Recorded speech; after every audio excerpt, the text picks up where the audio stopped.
O'Neill. I'm chair of.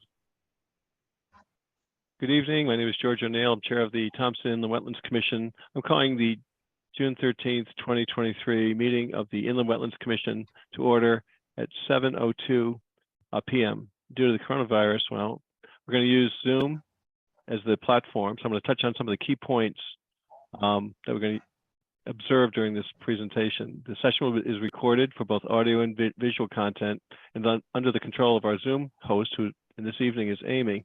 To ensure sound quality, the default rule for this meeting is that everyone will remain on mute. Commissioners and staff will generally remain on mute except when speaking or voting, and will generally be keeping video of themselves on throughout the meeting.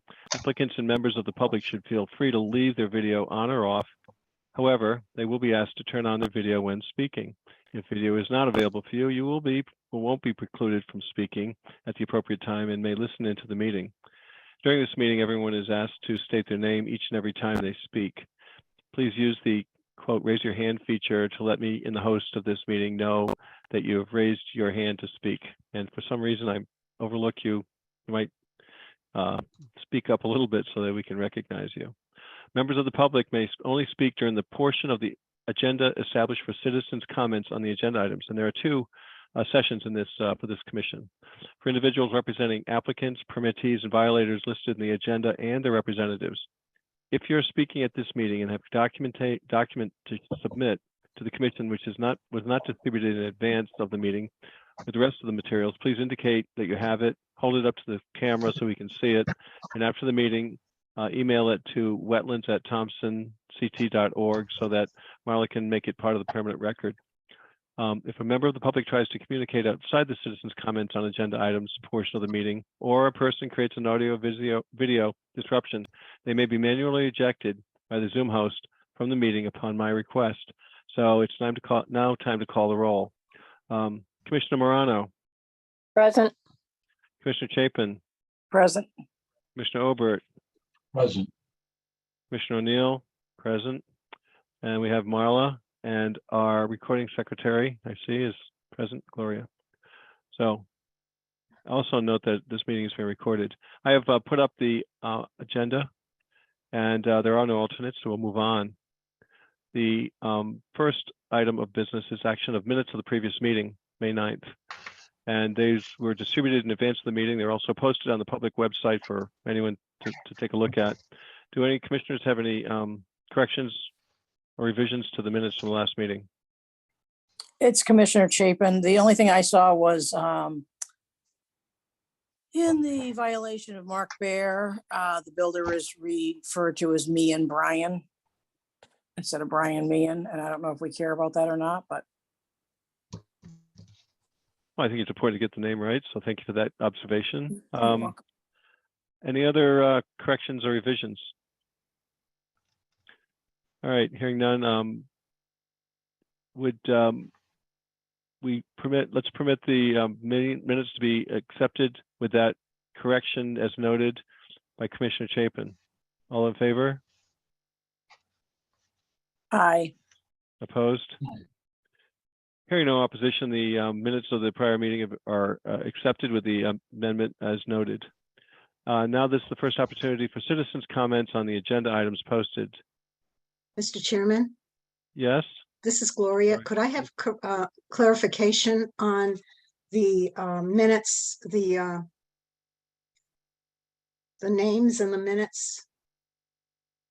Gloria, this is Commissioner Chapin. I think you just had last name first and first name last in the violation for Mark Bear. The builder is referred to as me and Brian instead of Brian Meehan. Thank you very much. You're welcome. You're right here. Okay. All right, sorry for the confusion on that. Let's move on. Let me get rid of my annotator here. I'm going to erase it. All right. Next item is the minutes of the special meeting of June 3rd, which was conducted as a site walk.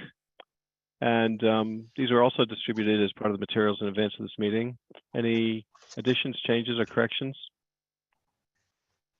I know that Commissioner Obert attended, I did, as well as Marla, the engineer for the project as well. I see no changes. So Charlie, any revisions? You're on mute. Okay. It's fine. Okay, hearing no changes, those minutes will stand as read or as posted. Citizens' comments on agenda items.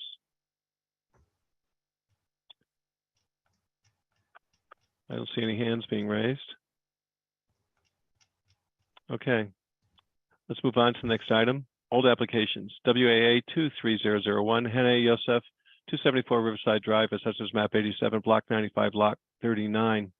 Construct a 13-foot by 50-foot concrete pad for refrigeration freezer unit stamped received on 1/19/23, revised 2/1/2023, to include construction of 2 second-floor decks, a 50-foot by 13 over proposed concrete slab, and an 18-foot by 36 along entire width of the south side of the building. Under review, on hold pending receipt of revised plans. Marla, did we receive the materials you requested? No, but today Haney Yosef dropped off an 8.5 by 11 sheet containing deck plans that was cut off. Apparently it was a scan or a copy. So I had talked to Donna in the building office, and they actually need signed and sealed plans. So to help Donna out, I sent an email to the architect, a gentleman by the name of Mr. Young, and asked him to submit to this office, to the Wetlands office, full-scale hard copy or a PDF of signed and sealed plans for the decks. The processing of these application requires the submission of a signed and sealed copy of the deck plan, and I sent a copy of that email to Haney Yosef, and he indicated that he was working to get those signed and sealed plans in, and once they're arrived, then he will receive his approval and he'll get his building permit. Okay, that seems like a pretty good update. Commissioners, any questions for Marla regarding this old application? Okay, hearing none. Now moving on to the next item, agenda item E to IWA 23010, Thompson Business Park LLC, 0 and 0 Reardon Road, Assessors Map 65, Block 100, Lot 40 and 40G, self-storage facilities with grading and stormwater discharge in 100-foot upland review area, stamped received 5/2/23 to be statutorily received on 5/9/23. This is a new application, so do we have representatives from the applicant present? Oh, This go ahead, is not Marla. a new application. Oh, it isn't? I'm That's an sorry. error. It's an old application because EA2 is old applications. I forgot to change from new to I'm old. busy reading. Okay, so this is an old application. It's old. What's new is Right. old again here. So what do we have on this This one? is the one. That's This what is the we one did that you did the site walk on, and I Right. had asked Dan Malo if the Conservation Commission could take a look at it because there's open space in there, and they had submitted on page 14 of the Zoom documents is their comments. Also, subsequent to the site walk on June 8th, I sent Norm Tybo an email and I said, please provide a sequence of construction for the storage facility, distinguishing what is to happen in each phase. I'm concerned about the sequencing of construction for the stormwater basins and how they might function as sediment basins during construction.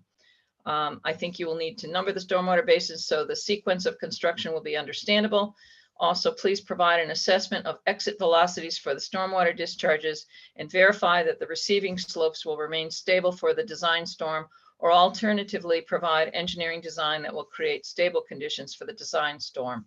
And in response to that, on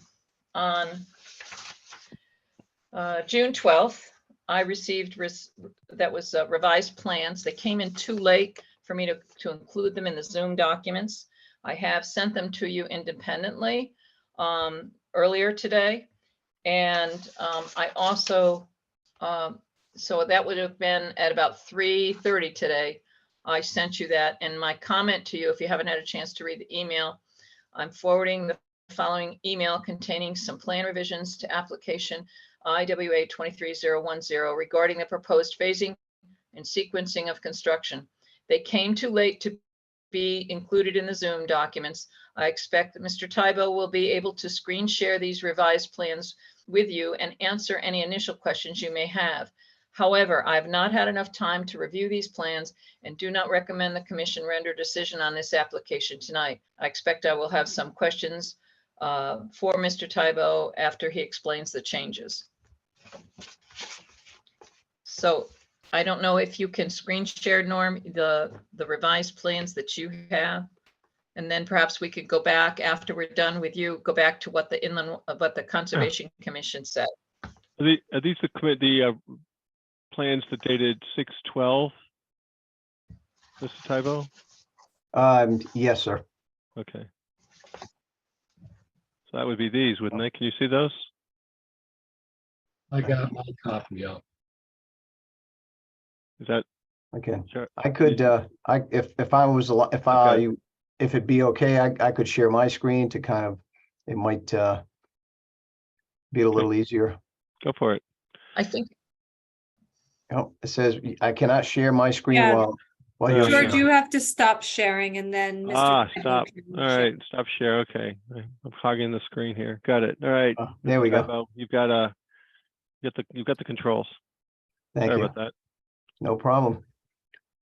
Okay, where am I here? That would be right here. All right. So what we have here are the project is we are proposing to construct self-storage units. These two properties with access from Reardon Road. There is a 2.7 acre parcel and then a little slightly over 8 acre parcel. You can see them here. This shaded area are a conservation easement in favor of the town of Thompson. We list the volume and page that is recorded in. So that is an existing conservation easement. The proposal is to build an access driveway and to construct this project in 2 separate phases. So this here would be phase 1 of the project.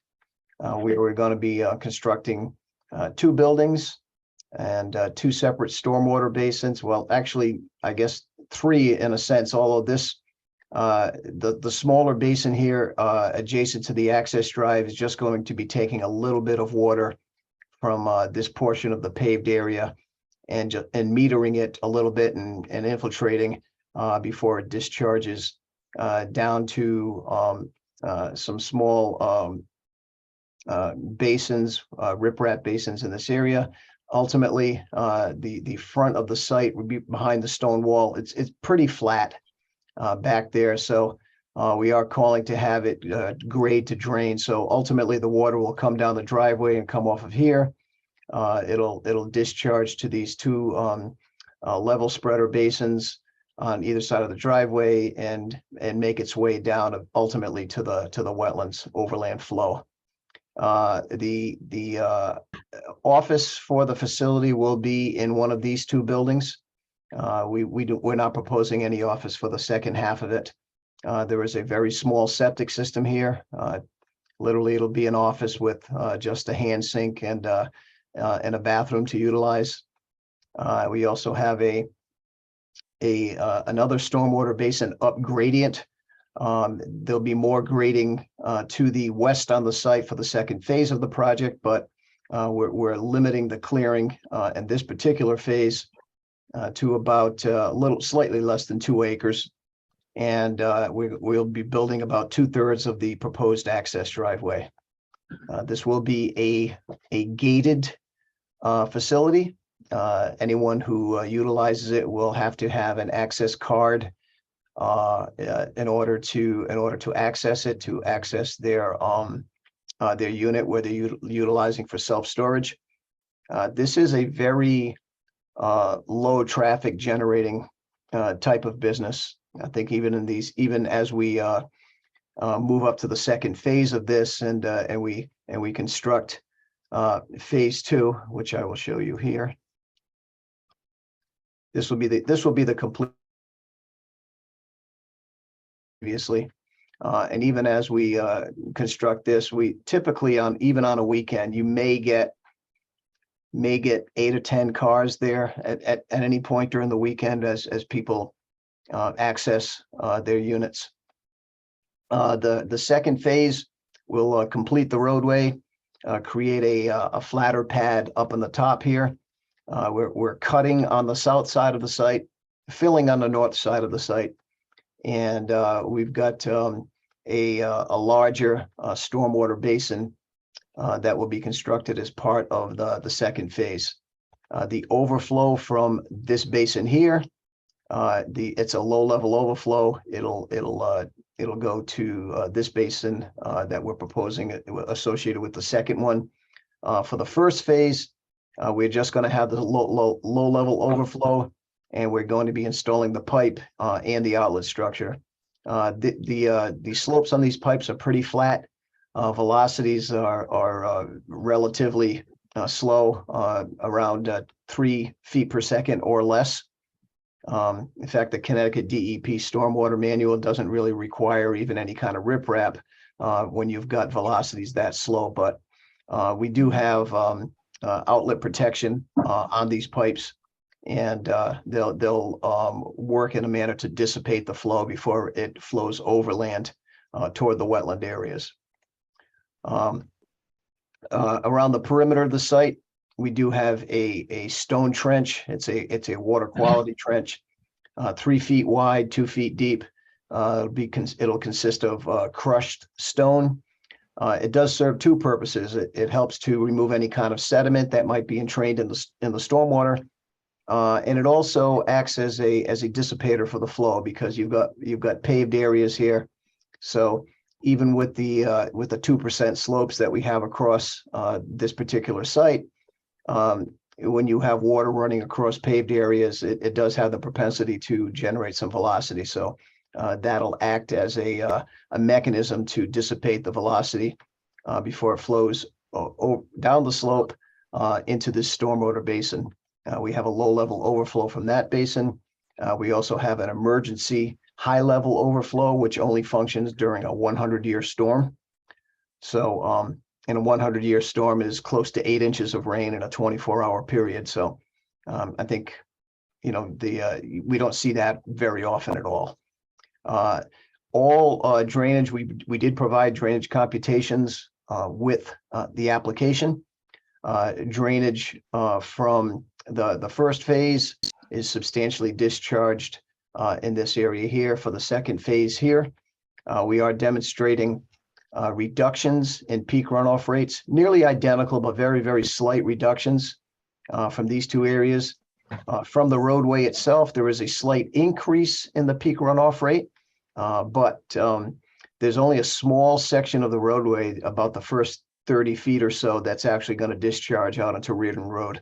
The remainder of the roadway is going to be captured and contained on site, so that we don't create any icing conditions in the winter or excessive flows on Reardon Road during the warm weather times of the year. We are proposing a line of silt fence at the limits of clearing, which will be installed prior to any of the activities on site, except for the clearing. The methodology typically is to go in there and clear the trees without taking out the stumps, and then put the silt fence in, and at that point, that's when the stumps are pulled and removed from the site. This is just a close-up of the first phase where the septic system design is proposed. That has been submitted to the Department of Health for their review. Like I said, just a single employee will be here to kind of keep an eye on things during the day, and very, very small septic system. I think we've got 20 feet of septic trench there just for a single bathroom. This particular plan, sheet 6 of 7, is just more for showing the dimensions of everything. We're dimensioning the width of the roadway, the width of the aisles, width of the buildings, things of that nature.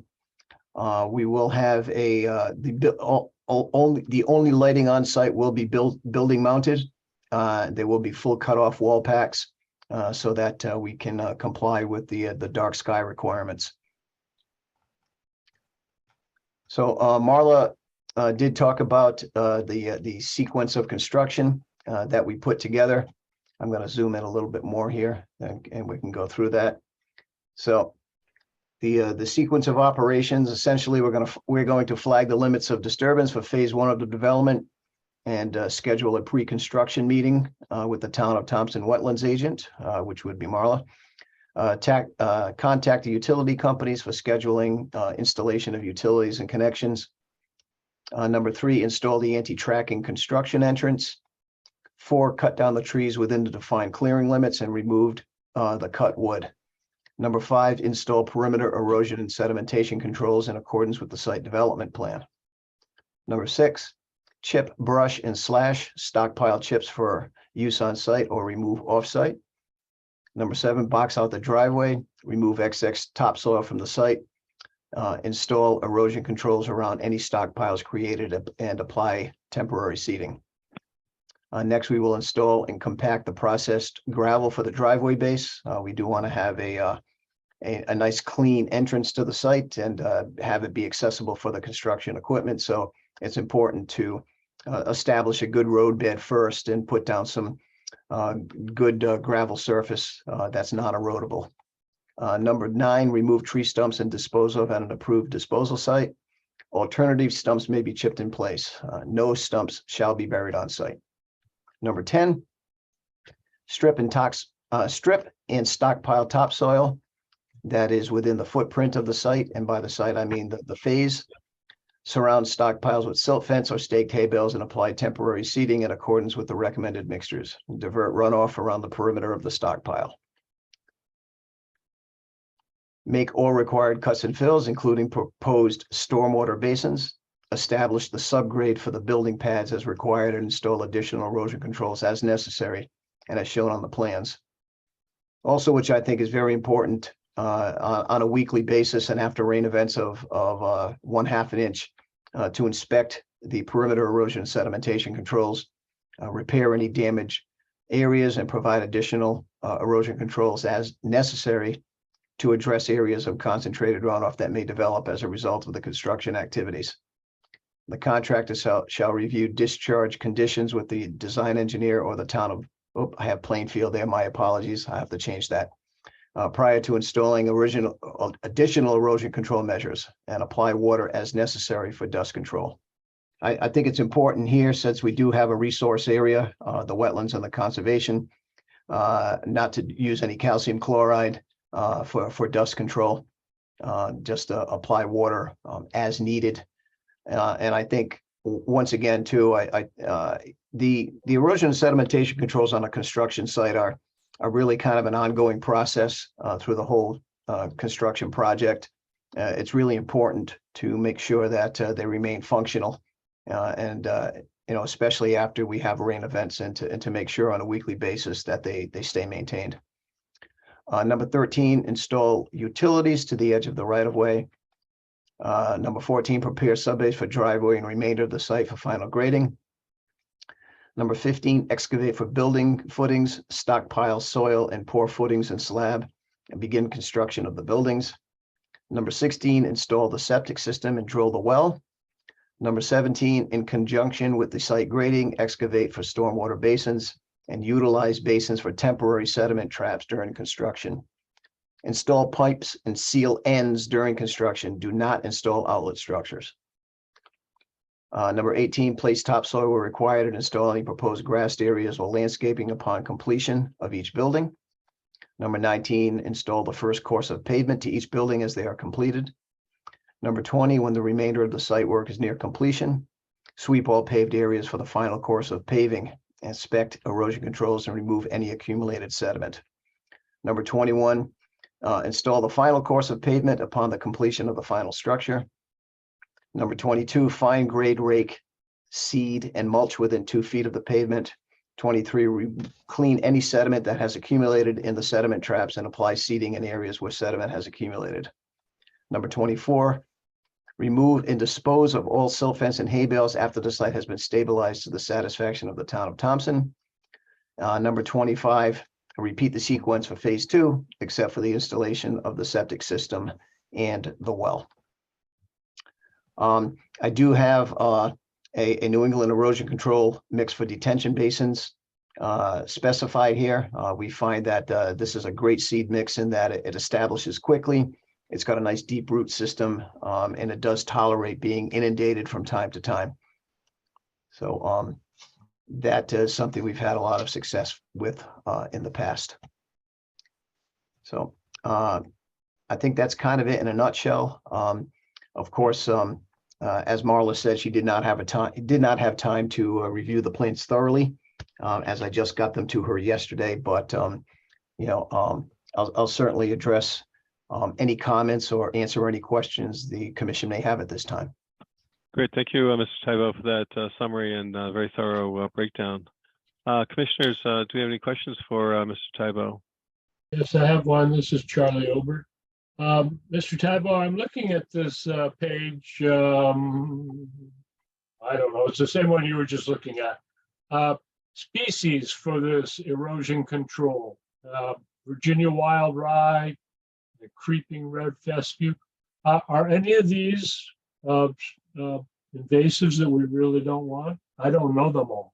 No, these are all native plants. They're provided by New England wetland plants. They're based out of Amherst, Massachusetts, and they specialize in native plantings, seed mixes, wetlands plants, other kind of vegetation that may grow close to the wetlands. They are known and they do ship all over the country for native species. So these are not invasive. Okay, because I saw Virginia and creeping in the same line. And I know there's something called a Virginia creeper that my wife doesn't like. Yeah, these are all, they claim, if you go on to NewEnglandWetlandsPlants.com, NEWP.com, you can, they've got a really great website. They've got seed mixes that are probably 15 different seed mixes for different applications, depending upon what type of construction you're doing, what types of areas you're looking to establish or restore. It's a very interesting site. It's got a lot of great reading material on it. Commissioner, does that address your question? Yeah, it does. As I Okay. said, I saw the words and made an association, wanted to be clear on it. Sure. I do have one question, Mr. Tybo, regarding the interval between the phase 1 and phase 2. What's the duration of this? Will it be like? Do you give me a feeling for, you're going to put in 2 rows, then you've got the other 5? Yeah, I think in fact, I just spoke to my client today about it, and the intention would be to obviously to construct the first 2 buildings, and then when the first building is close to being maxed, when they get about to the halfway point with the rentals of the spaces, at that time they'll go and they'll start working on the second phase of the project. The second phase will be, they won't build all 5 buildings at once. They will put in the building pad area, and then just kind of most likely work from north to south, doing the northernmost building first, and then working their way to the south. And the reason being, once they have that building built, then any clients or any people using that building, they're going to have the construction equipment won't be going through the areas that they're going to be storing their materials in. Okay, so you anticipate being done, the whole project being in a year, or is it something that's depending on demand? It really depends on the market. Honestly, it's probably a 2 to 3 year build out to have the whole thing completed. Once again, it's really going to depend on the market. I know that, there's one on Kennedy Drive in Putnam that they've been just adding buildings now for probably the last 5 or 6 years. And they're currently building another one. I believe they have about 6 or 7 buildings constructed now, and they're working on additional ones. Okay.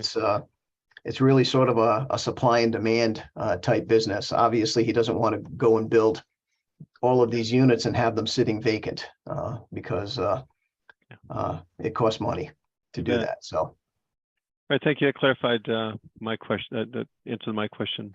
Other commissioners, questions for Mr. Tybo, or maybe Fran or Diane?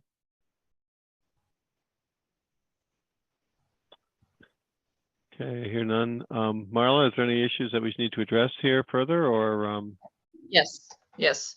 So the original submission had 6 sheets.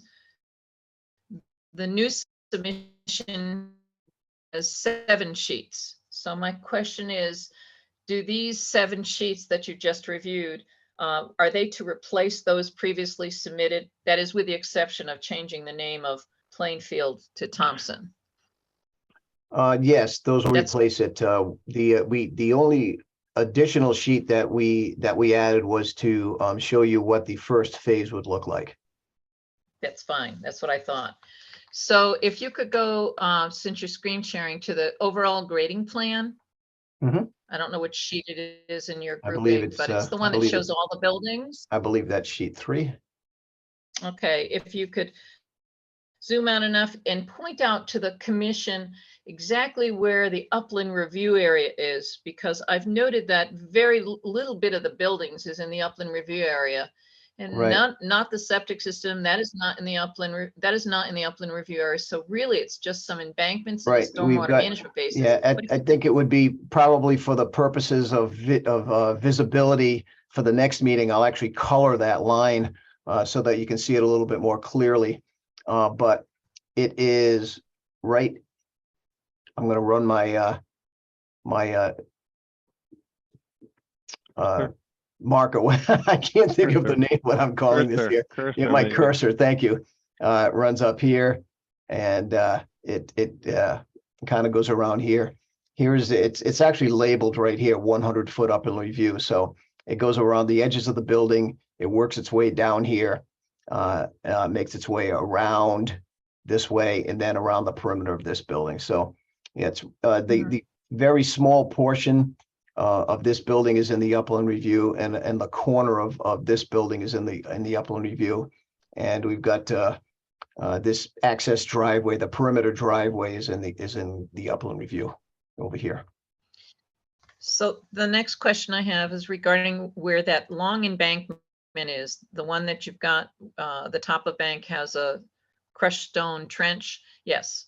Yes, What is the maximum change in slope over time? Now that's a 3-to-1 slope, if I recall. that is a 3-to-1 slope. And okay, so that's mowable by comparison to the 2-to-1s. Yes, it And is. since it's 3-to-1, you're not limited by the stabilization of the slope, because I know the ENS guidelines talk about if you're gonna change grade more than 15 feet in elevation on a 2-to-1 slope, you need a cross slope bench. What is Right, your you should- opinion about the stability of that embankment? I think I think it'll be, like you said, a 3-to-1 slope is very workable. And it's mowable, it's not super erosive as long as you can get the seed mix on it quickly and get a root system established. Mhm. The ENS guidelines don't even recommend, I'm not going to say they don't recommend, but they don't suggest like a jute netting or or any kind of erosion control fabric on a 3-to-1 slope. Anything steeper than that, it's required or recommended, as are the Mhm. reverse benches that you spoke of. Okay, then the outfall to the stormwater basin that's at the toe of that large slope. That was the location, that outfall for that, let's see, you've got it as a 6-inch PVC Is it this one right here? discharge? Yes. What's Yeah, the that- exit velocity there? Let for that- me, hang on one second. I can, if I can pull up my drainage computations for a second, I will get that information for you. Actually, I may even have it open already. Hang on. Okay.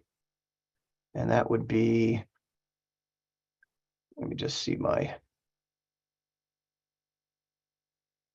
That also is in the Zoom documents, your entire drainage report. Yeah. all right. So that would be out of basin number 3. So basin number 3. Okay, so okay, this is only the 2-year storm. Let me get to a larger storm. 5-year. So your 10-year. your drainage report numbers the basins, but the site plan does not. Okay, I will add that to them to clarify a little bit better. Yeah, so that the drainage report matches what's on the site plan, so they can trace it out. All right, so for a 25-year storm, which is 6.28 inches, basin number 3, summary for basin 3, the culvert. All right, no headwall, okay, now 358, 14.4 square feet.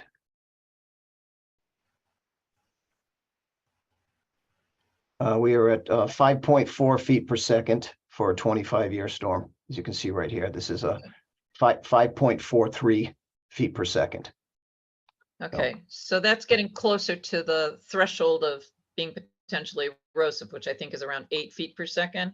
Correct, that's Between correct. 6 and 8 feet per second. Mhm. So there any proposal to add any kind of energy dissipator? What size storm was that for? A 25-year? That's for a Okay. 25-year storm. So that is Yeah. for a like I said, a 6.28 inch storm. Okay, No. so the area where that's discharging, is that to remain treed? That's Meaning it's going to before it gets to the wetland. Yes, it'll remain vegetated. Correct. Okay. All right. Those are the Um, last of the questions that I have right now, George. And Right. that's right here, Marla, just so that Mhm. discharge is going to be discharging down the slope that sort of is going to flow like perpendicular to Reardon Road. We are approximately 80 feet away from the wetlands into virgin ground at that discharge point. Mhm. Point of order, please, Charlie Obert here. Charlie. Marla and Norm made a comment about it would remain treed. And I understood that the only place where you're going to take the trees out is where your footprint of your project was. Is that correct? Or That is correct. so Mhm. that area wasn't going to get any trees taken out of it anyway. Correct. No, well, right at the discharge point, obviously, we'll have a tree there, but right after the discharge point, where it discharges, we've got about 12 feet of riprap, and then from the riprap, it goes right into the tree line. Thanks for pointing that out, Marla. Mhm. Okay, so the So on if this- lastly, George, yes, if you could go back to the comments by the Conservation Commission, yes, they I are need to get posted the. on page. I know. I need to get my. you get Mr. Tybo will I'll release me. hang on. I'll stop my share. There you go. Yeah. Well, we need simultaneous share. Let me go back to that. Yeah. Give me a You'll be on second page here. 14. Right. Just want to make sure I get the right document. Oh, wait a minute, that's not it.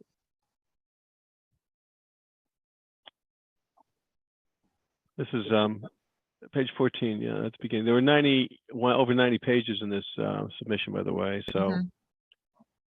I tried to advance it total.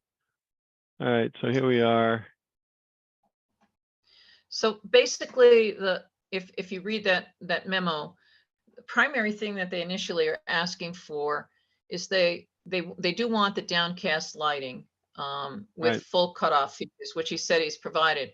But they also suggest that these lights be activated by motion sensor, which would limit the extent of light pollution and the species that are Right. impacted by that. And I didn't know how, that is not really a responsibility of the Inland Wetlands Commission. That's more Planning and Zoning Commission issue.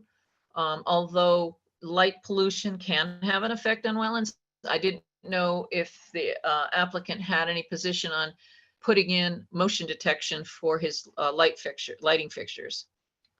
I think it's a great idea. You know, it'll also Save money. it'll conserve energy and save money, quite frankly, for the applicant. So I don't think that would be problematic to commit to that. Then finally, they had a list of 5 items. One of them was they asked that the old pump house and stone wall along the northern clearing limit that's within the conservation easement remain untouched. And there's no proposal to touch that. We saw that when we did the site walk. The well that was covered, it almost looked like a spring house, to be honest with you. And they've asked that, and it's not proposed to be touched. The commission also asked that they verify the installation of the ENS controls, that staff, that means town staff, verify the erosion and sediment controls prior to grading. And that's something that's not a permit condition, but that's something that the town would have to take on. And it should be inspecting larger sites on a regular basis, but currently right now it's not. They also wanted to have the staff monitor the erosion and sediment controls through the duration of the project. And I think that's the responsibility of the applicant, not the town staff. Typically, if they keep records of their weekly visits, because they're proposing weekly visits, and if they keep records of those and then make them available upon request, then that would be acceptable change instead of having staff do the monitoring. Staff should not have to be the ones doing the monitoring on a regular basis. They also asked that the stockpiles over 30 days be seeded and covered to avoid unwanted erosion and sedimentation. That's pretty standard. And they would like the easement markers to be prominently displayed upon completion. And since the project is not proposed to go into the open space, I don't know why that they're asking for it upon completion. I would think that they would want to have it in as soon as possible so that the contractor knows not to go there. But those markers are located within the upland review area. Well, so those kinds of questions that are asked, if you recall, when you did the mining operation that was located off of Reardon Road by Strategic Commercial Realty last year, I believe there was something in there about they offered a mechanism by which they would keep records, weekly records, and then make them available to the town if upon request.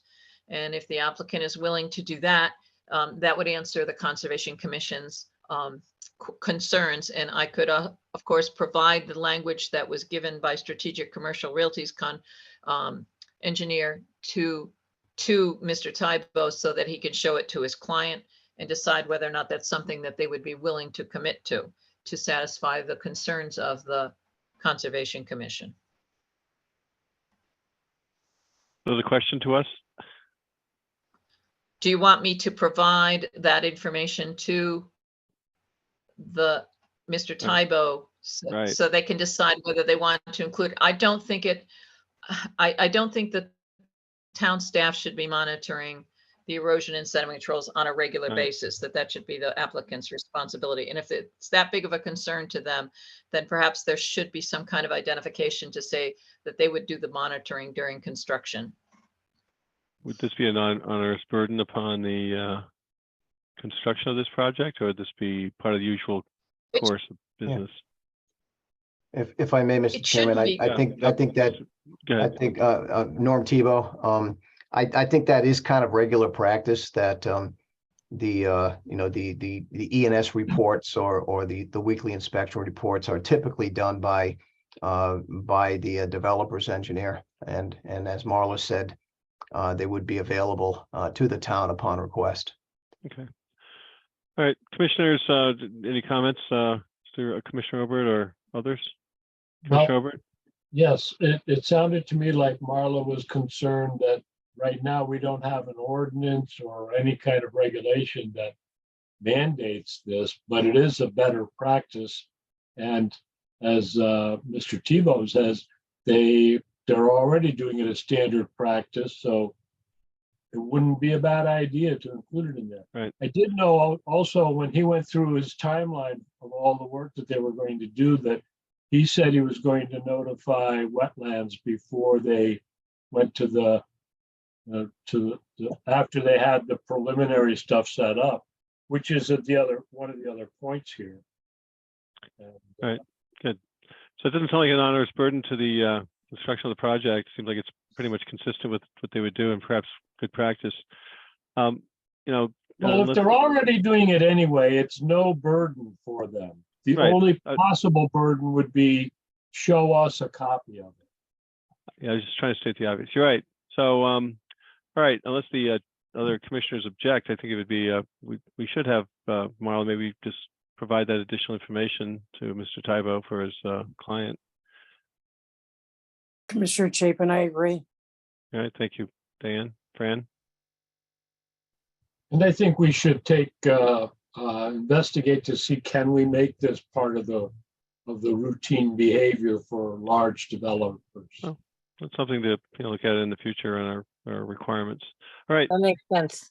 yeah, And there are templates. The Connecticut DEP has templates for these inspection lists, and you basically go through it. There's a little bit of a punch list. There's probably 18 or 20 items with you just and they even have like a rating system for the condition of E&S controls and so forth. So they are templates that we've used in the past. It's just a matter of printing them out and going out to the site and checking the boxes off. great. All right, so Marla, for this project, then you want to continue to complete your review, and I thought your recommendation was that at the next meeting we have a vote on it. Yes, because you have to receive revised plans. Right. You recall there's one minor change that needs to be in it. Right. And I think that would be of value. Almost virtually all my other questions have been answered by Mr. Tybow's discussion tonight. All right. Well, great. Thank you, Mr. Tybou, for clarifying those points and You're welcome. providing a good summary of what's going on. And as to any other issues, we're going to move on to the next item. I believe that's on page 105. Let me find it. All right. So agenda item, I'm assuming this is an old application. Am I correct in that? I don't want to be out of sequence again here. You're correct. IWA 23011, Kevin Calabro, 117 New Road, Assessors Map 154, Block 3, Lot 2H, relocation of man-made watercourse, curtain drain, clearing and grading of a 100-foot upland review area, stamp received on 5/2/23, to be statutorily received on 5/9/23. And there's a lot of material here. Let me make my scale a little bit smaller. We can see it. This is a matter we've been discussing for a while. All right, Marla, what do we have here? And what So again, Norm Tybo is the engineer representing the applicant, Mr. Calabro. And he has supplied a hydraulic report and a design for the channel. And I think I would like him to explain, after he's done, I can explain all the areas that are subject to regulation if Mr. Tybo doesn't catch them all. Okay. And so I think I would rather turn it over to him and let him explain. Okay, Mr. Tybou, the chair recommends your expertise here. Please proceed. Thank you, Mr. Chairman. Norm Tebow, Killingly Engineering Associates. I'm sure the commission is very much aware of the continuing water issues that were associated with Mr. Calabro's property, and essentially, and can you see my cursor here? Or do I have to share a screen with you? I can stop sharing if you want to use your version. I'm on page 106, but Let me 20. just, I'm stop sharing. Go ahead and put up your version. Maybe it'd be Let more me, easier for you to sure. drive.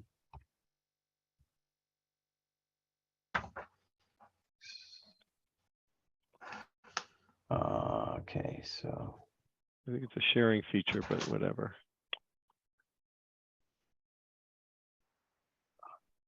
Yeah, just, okay. So, share screen.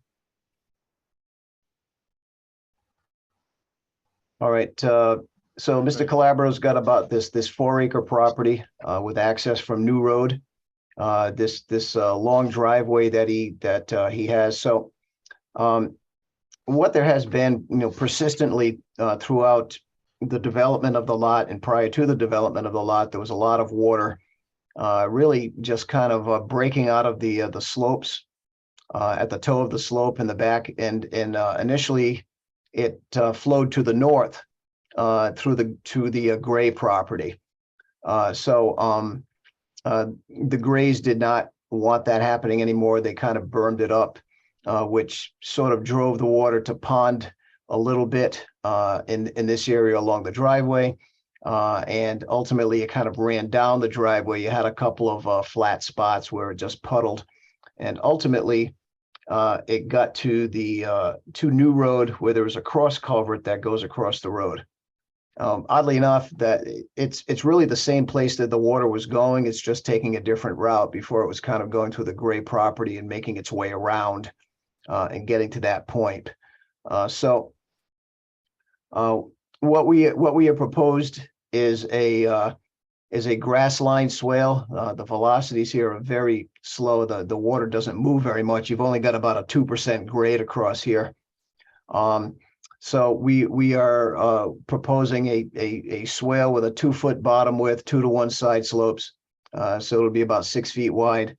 And essentially it's just going to intercept the water that comes off of Mr. Calabro's property and bring it down here in a cleaner manner than it currently does. So because right now it sort of meanders and portions of it come out onto the driveway from time to time. They also make their way to the Kennett property.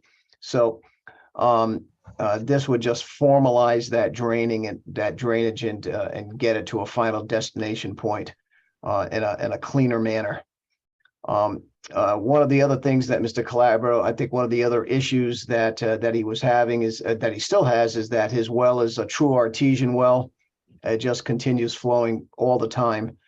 So you've got water that comes out of his well, makes its way to this little pond that was excavated in front of the site just to kind of create a little bit of a water course there. And ultimately this water discharges across his driveway. He's got a ponded area on the north side, and now ultimately that will flow to the southwest and make its way down there. Mr. Calabro does have some additional issues with the property, because he's got some water that actually comes off of the Gray property and goes onto his property, and then goes back onto the Gray property and then makes its way to his swale again. So Mr. Calabro would like to kind of just berm it up a little bit on his property line. We did go out there and clearly mark his property line. And then that way the water would kind of stay on the Gray property until it gets to this point where it could go into the swale. One other thing that as part of this permit application, we have a curtain drain that was put in as part of the septic system, because the installer of the septic system, when they went to put it in, there was a lot of water breakout coming out of the slope here. So this curtain drain is this line right here. And that is in place, and it discharges. There's a 4-inch PVC line that discharges to this little ponded area. We are also proposing to extend roof leaders to that point as well, so that the water doesn't, right now, that just discharges onto the ground. Ultimately, it does make its way to this ponded area, but But what it does is it sort of meanders and it kind of makes a big puddled area here. So he'd like to formalize it so he at least has some area in the front of his house where that isn't wet continually. I think that's kind of it in a nutshell. I could just go over my drainage computations very quickly as well. If the commission so Please. pleases. Yes, please. Let me pull those up for you. 21. They're on page 109 of the Zoom documents, if you don't need to screen share anymore. Okay, yeah, I'll bring them up for you here if you want Okay. to release it, and give me a second to get back in position. All right, I'll stop my share. There you go. Give me a second.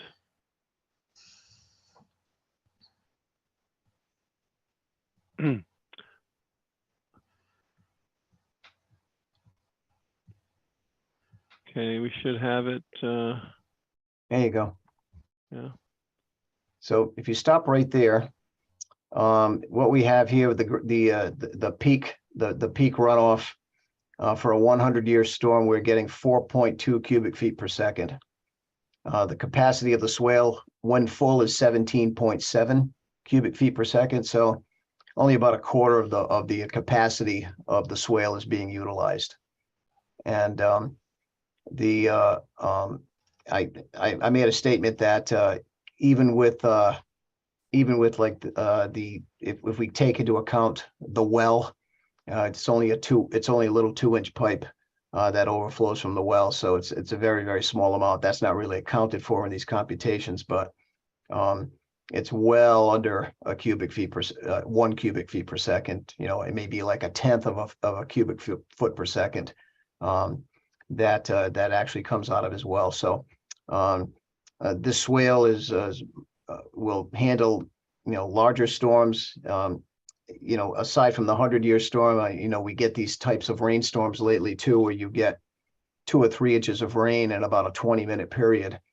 That's something that's typically not designed for, but the swale would be more than capable of handling flows of that nature as well. Great, thank you for that clarification. Marla, are there any technical issues here that you want to point out to the commission? So a couple of things is he had an area on the plan up on the east side of his property, which he had clear cut and graded. That's also included as part of this application. So everything that was already authorized, everything that was already done is in the upland review area is in this application. However, I did get a contact, not just from Mr. Calabro, but from the Kennetts, saying that there had been some activities that occurred on the Gray's property regarding this ditch that was up by where Norm was talking about establishing a berm. And I went out and took a look at it, and it's not subject to the commission's jurisdiction. The area that the Grays had filled in, there was a ditch that they had created to take some runoff from the hill east of Mr. Calabro's property and drain towards their ponded area, which they have filled that back in. So all that water that comes down off the hill that had originally had been ditched and went across to the Grays property was now tending more towards the Mr. Calabro's property. So you'll see on pages 122 is a photograph that was Mr. Calabro provided. And you can see in the background, that's the Gray's house. And the ditch that I was referring to is what you see there. And I believe that's the property line. Correct me if I'm wrong, Norm. That's correct. That's the red line. Yep. Is the property line.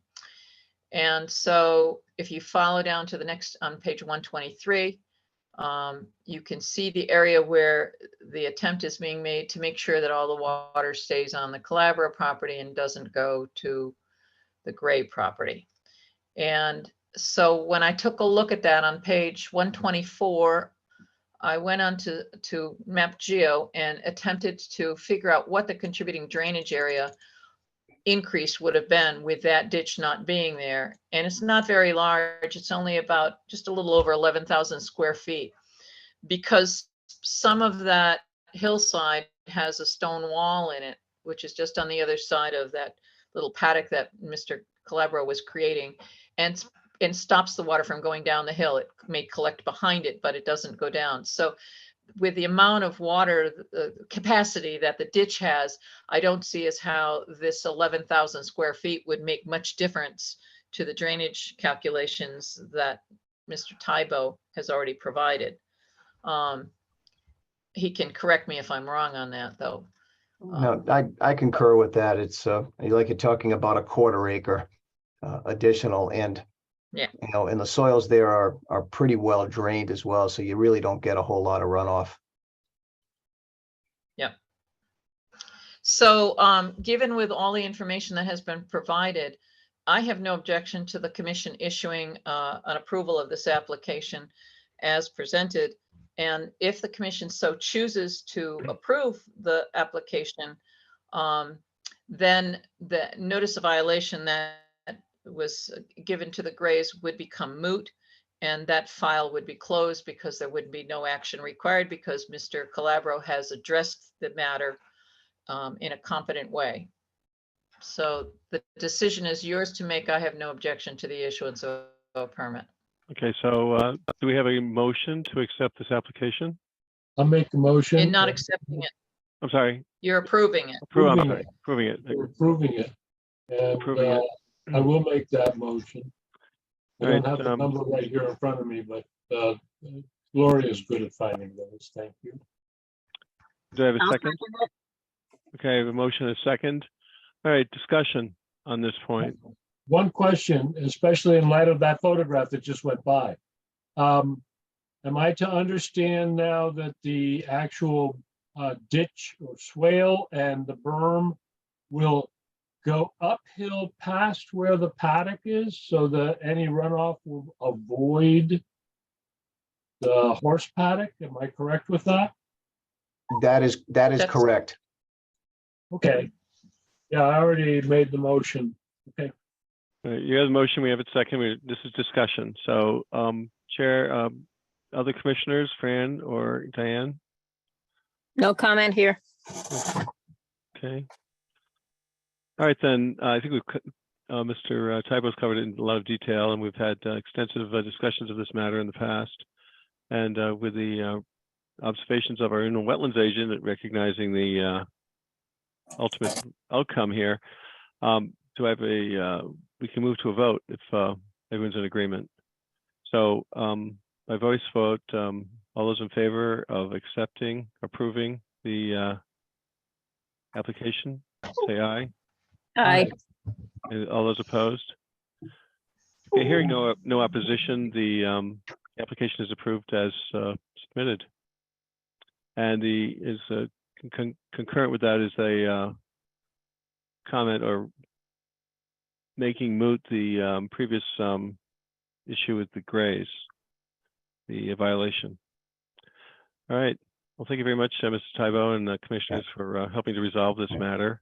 Thank you. And I think we look forward to nice future with this property. All right. Thank you for your time tonight. We appreciate it. You bet. Let me find the Nice. next stage here. I'm on the. Have a nice evening. You bet. Thank you. Okay, so I think we're on item E. Yeah. Okay. New applications. Is that correct? Are we in new applications? Okay. WAA Just one. 23012 David Bove, 519 Randy Hill Road, Assessors Map 143, Block 17, Lot 1A, 22-foot by 4-foot house addition and new 20-foot by 24-foot attached garage, stamped received 5/9/23, under review. So what do we have here?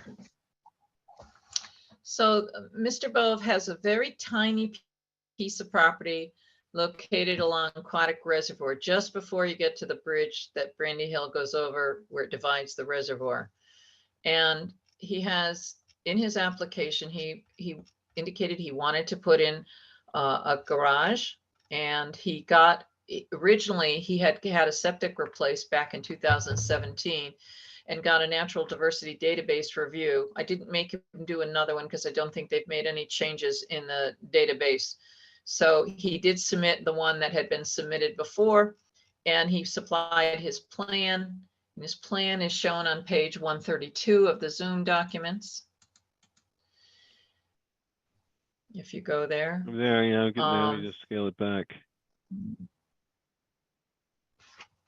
Okay, we have it. So you can see the proposed garage. He doesn't have much land there. He's not Right. that far from the water. The entire site is located in the upland review area. The septic system that he had come and gotten an approval for is located on the east side of the property. You can see as-built septic tank on the drawing and as-built leach field. That's what he'd gotten a permit for back in, I believe it's 2017. He then, today, June 12th, I received a copy of his B111 application from the Northeast District Department of Health, because whenever you're expanding a building like that, they want to know that you're not going to adversely affect the well or the septic system, and you have to apply for this B100 application. And they have said that they have found the application acceptable for the 24-foot by 20-foot detached. They say it's a detached garage, but it's actually attached. But they told him he can't have any living quarters in the garage. There's no bedroom to be constructed in the addition. And then once the addition is completed, water analysis must be submitted to the office. The water sample must be taken from the new faucet in the master bathroom. And that to ensure the new plumbing has been properly disinfected prior to the water for drinking purposes, and the septic system is to be taped off during construction to ensure proper separating distance is maintained and to protect from heavy traffic or storage of building materials in that area. And this approval that he got from the health department is good for, it doesn't say how long it's good for, but he's recommended to pump his septic tank every 3 years. So I only just got this June 12th, which that was yesterday. So Yeah. given the fact that I've received that, there is no change in the grades. He's got a silt fence along the outside of right along the edge of his property line. His retaining wall actually exists beyond his property wall. He's got 2 retaining walls. And I don't see any problem with this proposal, and I intend to issue an approval before the next meeting, at least. I have no issues with it. I've seen the site a couple of times, and I don't see how it's going to have any adverse effect to the reservoir. He Okay. keeps his property, his lawn very clean, so. Marla, it's Commissioner Chapin. If we scroll back, was that letter from NDDH from 2019 or? Looked like, 17. That was 2017. 17. That's when he rebuilt the septic system. okay, thank you. See, he's not all of the NDDH stuff is in all the hits that they have from the Natural Diversity Database are in water plants. They're not upland. So what they're concerned about is sedimentation getting into the lake.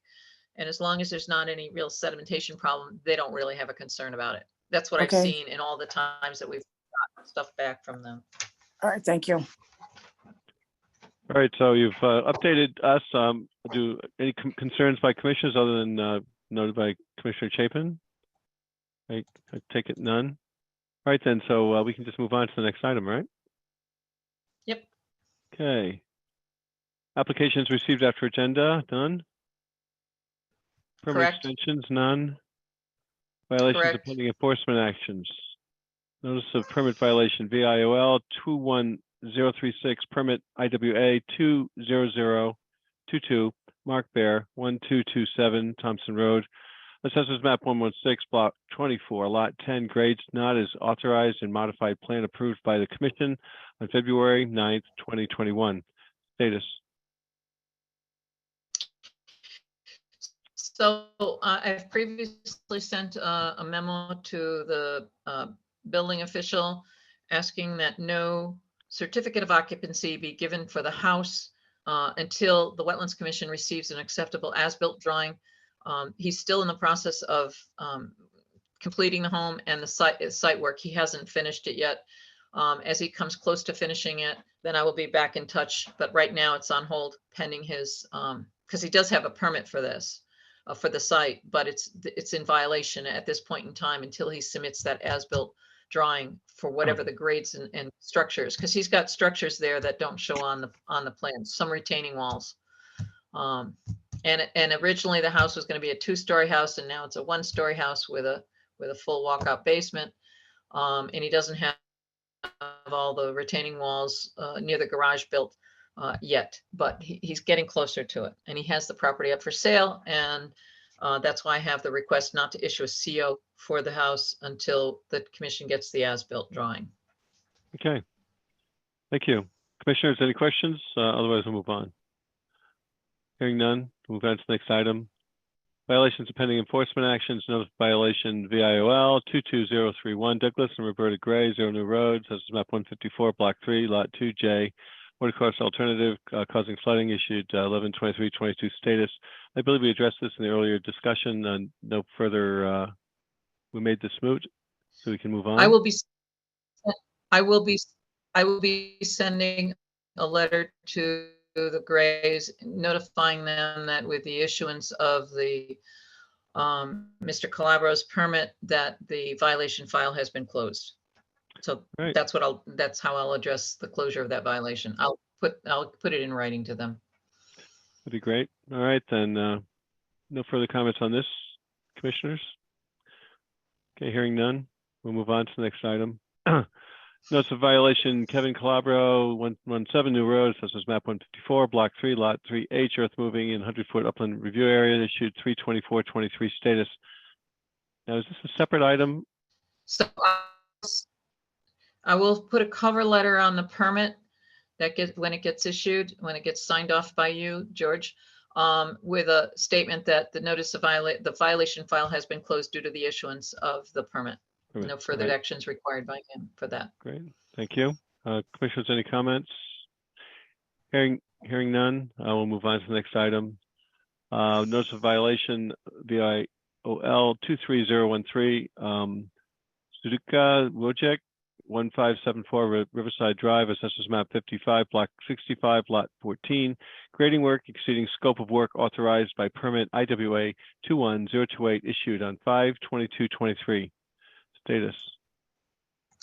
Okay, this was as a result of request by the zoning enforcement officer to go with her to take a look. She had gotten a complaint from some nearby neighbors about noise. It appears that it might not have been coming from this property, but at the time I went out with her, I noticed that was on May 18th. I noticed that there had been substantial earth moving work on the portion of his property that was not covered by individual permit IWA 21028, which was for the construction of a multi-bay garage. Right. The picture that you have up there right now on the screen is where the garage is going to be built. That's the permit site. If you scroll back to the prior, if you go to page 141 of the Zoom document, there is a map that shows the different panoramas that I took, starting with the first panorama, which was right up just over the state line. And you can Right. see the spillway, the old spillway of the dam located just to the west of it. Then you can see the panorama number 2, panorama number 3, panorama number 4, 5, 6. So as you scroll down through the pictures that were taken, I referenced those panoramas. So on page 142 is panorama number 1 that was taken facing south to west, about 40 feet east of the dam crest, showing the conditions between the garage located on the state line and the dam. Note the earth moving activities are within 100 feet of the dam and Perry Pond, much of which is in Connecticut. A portion of that dam does exist in Massachusetts. The next panorama, which is on page 143 of the Zoom documents, was taken facing south about 15 feet east of the dam, showing the conditions east of the dam in Connecticut. Note that earth moving activities are within 100 feet of the dam and Perry Pond. The dam is in the woods that you see in the center of that picture, the embankment for the dam. The next picture, panorama number 3, was taken facing northeast. Same location as panorama number 4, showing the conditions east of Perry Pond Dam. Note panorama number 2 was taken just south of that red truck that's seen in the center of the panorama, and the tree dam embankment is in the left portion of the panorama. If you go down That's to the the dam. next That's the set of dam photographs, That's your dam embankment here, Yes, right? that's the embankment. Yep, that's the embankment. Yep. Then if you go to page 145 of the Zoom documents, panorama number 4 was taken facing east northeast to east southeast at the same location as panorama number 3. I was just turning around, and just east of the dam in Connecticut. Note the red and white traffic cone is the same as the cone seen in the center portion of panorama number 2. So if you go back to panorama number 2, you can actually see a cone in the background. Keep going. Oh, it's Panorama number 2 is there. on It is. page Yeah, I got it. 143. Yeah. See the little cone way in the background Yeah, on the I see left-hand it. side of the screen, Yeah, it's over here. right in the center. Yep, there you go. So that's the same cone that you see in panorama number 4. So now you can see the extensiveness of the grading activities that had occurred. And then panorama number 5 is basically taken of the permit site. And at that time, where that heavy machinery is located is approximately where the stormwater management basin was supposed to be built. And one thing that I noted when I was reviewing the plans, there was no sequence of construction for this permit site. So that's something to have to try to remember.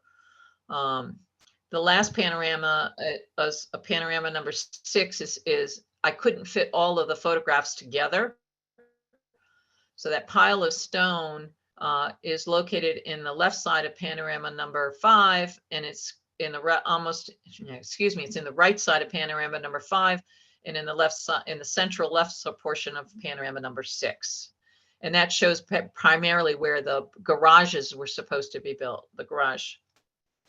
And then the last photograph panorama was taken up near the wetlands edge. There was no problem here except that the silt fence, which you can see very little bits of it still sticking up, it had gotten knocked over, but there was no evidence of any pollution at this location. So following that, we had a meeting on site. I was out on the site on Monday. Excuse me, back up. Hold on. Let me get the file. That's great. Check on it. Okay. So following the notice of violation, I did do a site inspection with a gentleman by the name of Tony Fitzherbert and also Daniel Blanchette and myself. And we walked through all the site. We realized that there were some concerns at the violation site that dealt with drainage. If you recall, we knew that there was water, some kind of water pipe. George, if you go back to page 141, if you will note that there was a catch basin located between the 2 buildings that span the state line. There's a little square box in the center, and that's a catch basin. And at the time that the application came in for the garage, we didn't know where that drainage system came from, went to. And so after talking about the concerns, the drainage comes from a pipe that inlets from Massachusetts, goes underground. It would be north in Massachusetts, goes underground, skirting the outside of the shed, and then hooks up with that catch basin that is there between the 2 buildings, and then discharges down towards the permit site. So part of the discussion was that they needed to deal with that drainage system, and that J&D Civil Engineering would work with Mr. Suduka and his representatives to come up with an application to handle that runoff in a better fashion and to come up with final grades that they want to have for that site, for all the work that's in the upland review area. While on Monday, yesterday, let's see, was it yesterday? Yes, Monday. Yeah, it was yesterday that I went out and saw that if you go down to where the stormwater management basin is, that basin was built. It's not completed to the extent of all the grades are not up to grade, but we did find that it is a sediment trap at this point in time. It's got a low level outlet structure that allows for some pooling of stormwater runoff, and Tony Herbert has done the grading work such that it all drains to that basin. So the construction site has hit a lot of ledge where the building is going to be. And it's a possibility that Mr. Suduka may want to move the location of the garage. And if he does that, he's going to have to come in with a plan revision, depending on exactly what it is he wants to do. I don't think it'll need a new permit because there's no actual work in wetlands where the garage is proposed, but it just depends on how he needs to fit it in. So two things are going on this site. One, I'm expecting an application to come in for the work that's outside of the existing permitted work near the dam. And I'm also anticipating that there will be possibly some plan changes for the garage site. And I believe there were representatives here for Mr. Suduka Correct. online. I don't know if they're still here. Perhaps you might want to introduce yourself and explain. So we are both here. My name is Justin Sudeika, and I'm also here with my father, the property owner, Wojciech. So basically, after kind of what inspired for what I'm going to say now. So the first applicant that was doing the rental units, they only had one bathroom, which was sort of our intent for this building as well. And they had a significantly smaller septic system. So I know this is going to be between us and Daniel, but we're debating moving the septic system or shrinking it down to, be more, take up less space basically, and to have the building hug the tree line on the east side where the septic system potentially is. That would basically have us avoid cutting basically 10 feet of ledge. And that would basically also allow us to have a lot more space where the ledge is. We would knock the ledge down somewhat to have, I guess, like a parking space, potentially another building. But I guess that comes down to us and Daniel kind of working out a site plan for to submit. So this is probably more of a zoning and DDH question, but is a septic system required to begin with for buildings like this? Because currently the building just north of here has a septic system. We have one bathroom, and we were debating having an outbuilding by this building so that if anybody from the southern building needs to use the restroom, they can just walk over 100, 200 feet and use the restroom there. That would save us costs on the area or that the septic would take up, as well as the costs of, building a septic system. So the answer to your question is yes, that would have to be the health department and zoning enforcement officer. I would start with the health department first and find out what their requirements are. And Cindy will be going on vacation at the end of this week. So if you want, and she's going to be gone for 2 weeks. So if you want to speak with her, you need to do that soon. So as or of have now, Daniel do that. Yep. So as of now, we have more than enough work. I mean, hammering ledge takes months. So regardless of what we do, we're still going to be cutting the grade down where the western portion of the building is. No matter what we do, it has to be cut 4 feet down, basically from the existing.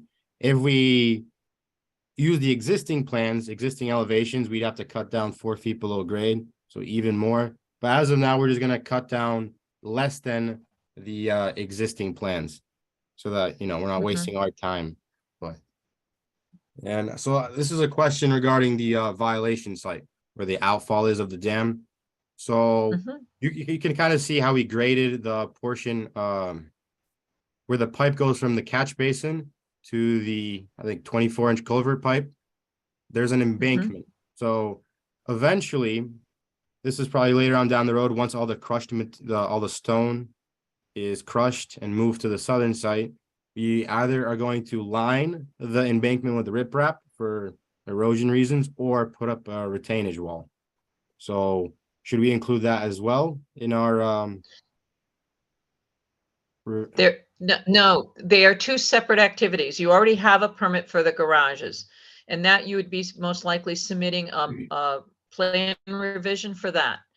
And anything that is north of the internal access way, that would be coming in as a separate application. And I think after this meeting is over, sometime next week, I'd like to sit down with you and your engineer to hammer out timelines for when you would be submitting whatever it is you want to ultimately do on the northern part. All right. So just so I know what to discuss with Daniel, what would be your proposed solution for the existing pipe that goes into the catch basin? Replace the pipe with a larger diameter pipe, or? I think because you have a situation where you said every time that you have a heart covering the inlet to that pipe right now in Massachusetts, and that's because it clogs. Correct. And or has clogged and it has caused runoff through your property and into Connecticut side, that I would suspect that would be the best thing for you to do would be to replace that. But that would involve getting an approval through Dudley Wetlands as well as through Thompson Wetlands. But I would say I would replace that pipe and get a better inlet so that should you need to clean it, if it gets clogged, to be able to have clean out, manhole, whatever, wherever it's turning corners, so that you don't have a problem down the road. That's my recommendation. But you can come in with whatever it is you want. But ultimately, you're going to have to shoot the grades for the existing land and what you want it to ultimately be. And I don't know what you want it to ultimately be in the 100-foot upland review area. So for the upland review area by the woodshed, basically the grade of that slab is what it's going to be. It's going to be sloping downwards just to keep it from ponding there. And it's just going to be a parking space for now. Maybe a building later on down the road if we can get approval, but for now, So the two separate dishes. Yeah. So in They're terms two of separate issues. sorry, but Go ahead. in terms of communicating with Dudley's Wetlands Division, do you have any form of communication with them to kind of streamline this, or technically No, I noted that they have a consultant as their agent. So I can get in touch with them and, start a dialogue so that they can be involved with whatever solution comes up between you and your engineer. So the issue that sort And of the wetlands arises is that the input of the pipe, I believe, is on our neighbor's property, not on ours. So that also kind of makes things more interesting. We are close with our neighbor, so that isn't an issue. But so, that opens up another can of worms, I guess. So I don't really know who should be, applying it. 2 people or 2 people. Well, that would be dependent upon what Dudley Wetlands say, not what Thompson Wetlands say. Okay. So the best thing to do is for us to sit down and talk about this, and then I can report back to the commission next month as to what the status is, if the commission has no objection. All right, sounds good. All right, thank you for the additional comments and insight, Mr. Sudik. Commissioners, any objection to having Marla sit down and sort of sort it out with the engineers and the owner? Negative. Not here. No, I don't have any objections. I'm wondering though, what would happen if the applicant were just to go right at the state line and replace on his property? So you got a smaller pipe going into the bigger pipe. I don't know. Yeah. Or go back up to the original spillway and reroute the whole thing. That's complicating. They're really getting Sounds complicated. complicated, yeah. So, crossing the state line. If they could keep it all on the Connecticut side, we could streamline it to the maximum. I'll Hey, feel like you find He's a- Charlie- right, it go goes on the one at neighbor's a time. property, goes into the other town. All right, thank you, Commissioner Obert. Will Marley, a comment? That's not possible. The drainage that's coming from Massachusetts is seepage coming out of the toe of the dam. And the only place it can flow to is into Connecticut. Okay, So you really need to, it really needs to be addressed at both locations, and it needs to be a coordinated effort between Thompson and Dudley wetlands offices, so that everybody knows what's going on along, Sure. and to help the Sudokus out to figure like- out how to deal with this. sounds like we aren't going to solve it here, so I think my Correct. recommendation is that you sit down with the parties and sort it out, and then reach out to see what needs to be done. We all walked. I remember most of us walked this site 2 years ago, was it? Mhm, And mhm. Dan Mallow, I think, was out there as well. So, all right. Okay, then you'll meet with them. I've heard no objections, so proceed to meet with them and let's try to find a solution or point them in the right direction if we can. All right. I'll report back next month. Excellent. Okay, let's move on to the next item here. Let me scroll down. Okay. Other business, new FEMA flood maps and amendments to flood damage prevention ordinance. And we have some emails. We're only on page 150 of 182 of our deck here. So. What do you So have on I'm providing this to you to give some background. So FEMA is going to have new maps finalized as of September 7th, 2023. In response to those new maps, the town is required to modify its flood damage protection ordinance and the zoning regulations in order to meet the current FEMA standards. That's what the email from Diane Ivkovic in part was trying to explain, because Amy had some concerns about, she got a letter from FEMA and didn't know what it really was all about. And this is a response by Diane Ivkovic, the state NFIP floodplain coordinator, as to what needed to be done. So the ordinance has to be changed. If you go down to page 152 of the Zoom documents, back 10 years ago,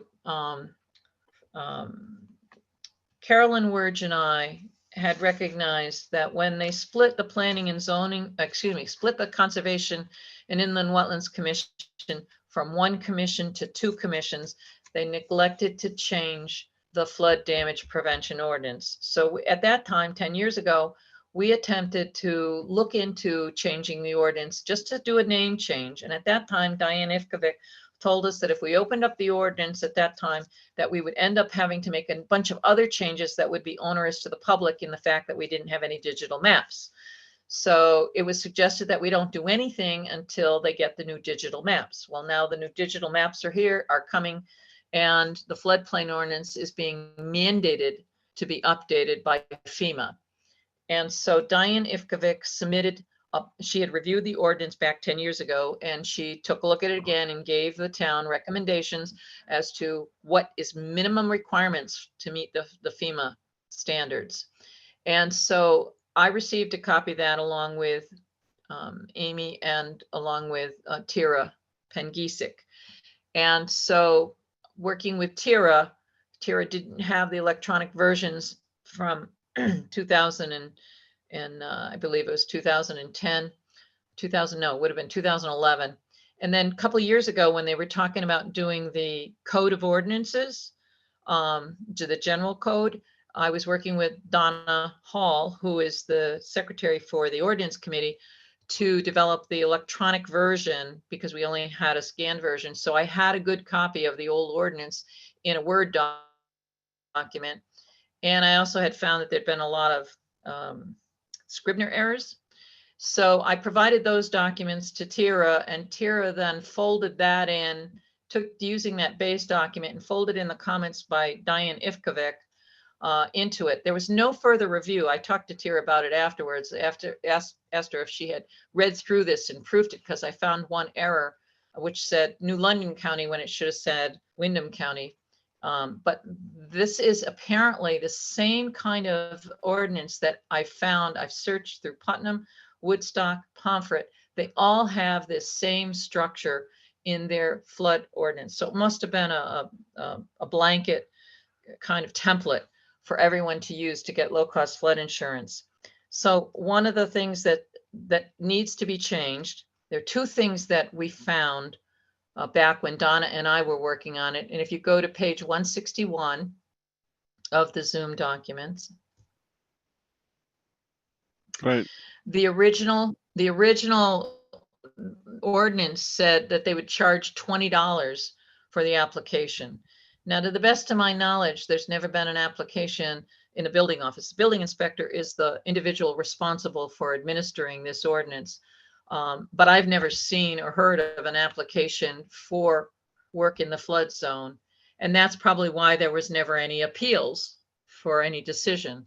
Now, the appeals section is located down in, go to page 168 under section 7 variance procedures. And that's where I've changed Conservation Commission to Inland Wetlands Commission. What you're reading here is not the red line version. This is what it would actually look like if it was adopted. And it hasn't been reviewed any further than just dumping in whatever Diane Ivkovic had identified and what I had identified as Scribner errors. So I have researched with other towns' ordinances, flood damage preventions, and every single one of them has the Inland Wetlands Commission as the appeal agency. Every single one of them has the building inspector as the administrator, because the building inspector is doing all of the building code for breakaway walls and that kind of thing. So given the fact that it was 10 years ago that the Wetlands Commission was agreeable to being the appeal agency, I wanted to verify if you still feel you want to be the appeal agency. Now, the commission in rendering a decision on variances, kind of like a zoning board of appeals, kind of like that, but it's done by ordinance, will require the dedication of, over time, the dedication of staffing for that, to do that for the appeals. Now, there haven't been any so far, so I have no idea what the level of work would be. But if you needed to have an engineer do the appeals, the commission does not have the authority to enter into a contract that rests with the Board of Selectmen. So the question is whether or not you feel comfortable remaining as the entity that processes variances and appeals, or if you feel that you want to recommend to the Board of Selectmen that they change it to somebody else, like the Board of Selectmen. Okay, so I don't know if you've had a chance to read this, to read all of this language. It's a whole process. So I'm bringing it to you now because in order to change the ordinance, it has to go through the Board of Selectmen. They have to put it up to a town meeting. It has to be passed at a town meeting, and this has to be done before September 7th. So I there's think not it a needs lot to of go time. back. wait, one at a time.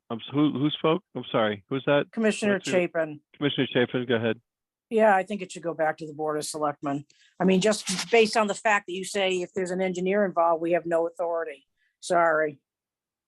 That's my gut feeling. I don't know how everybody else All right, feels, but Commissioner, I don't like that. all right. Commissioner Obert?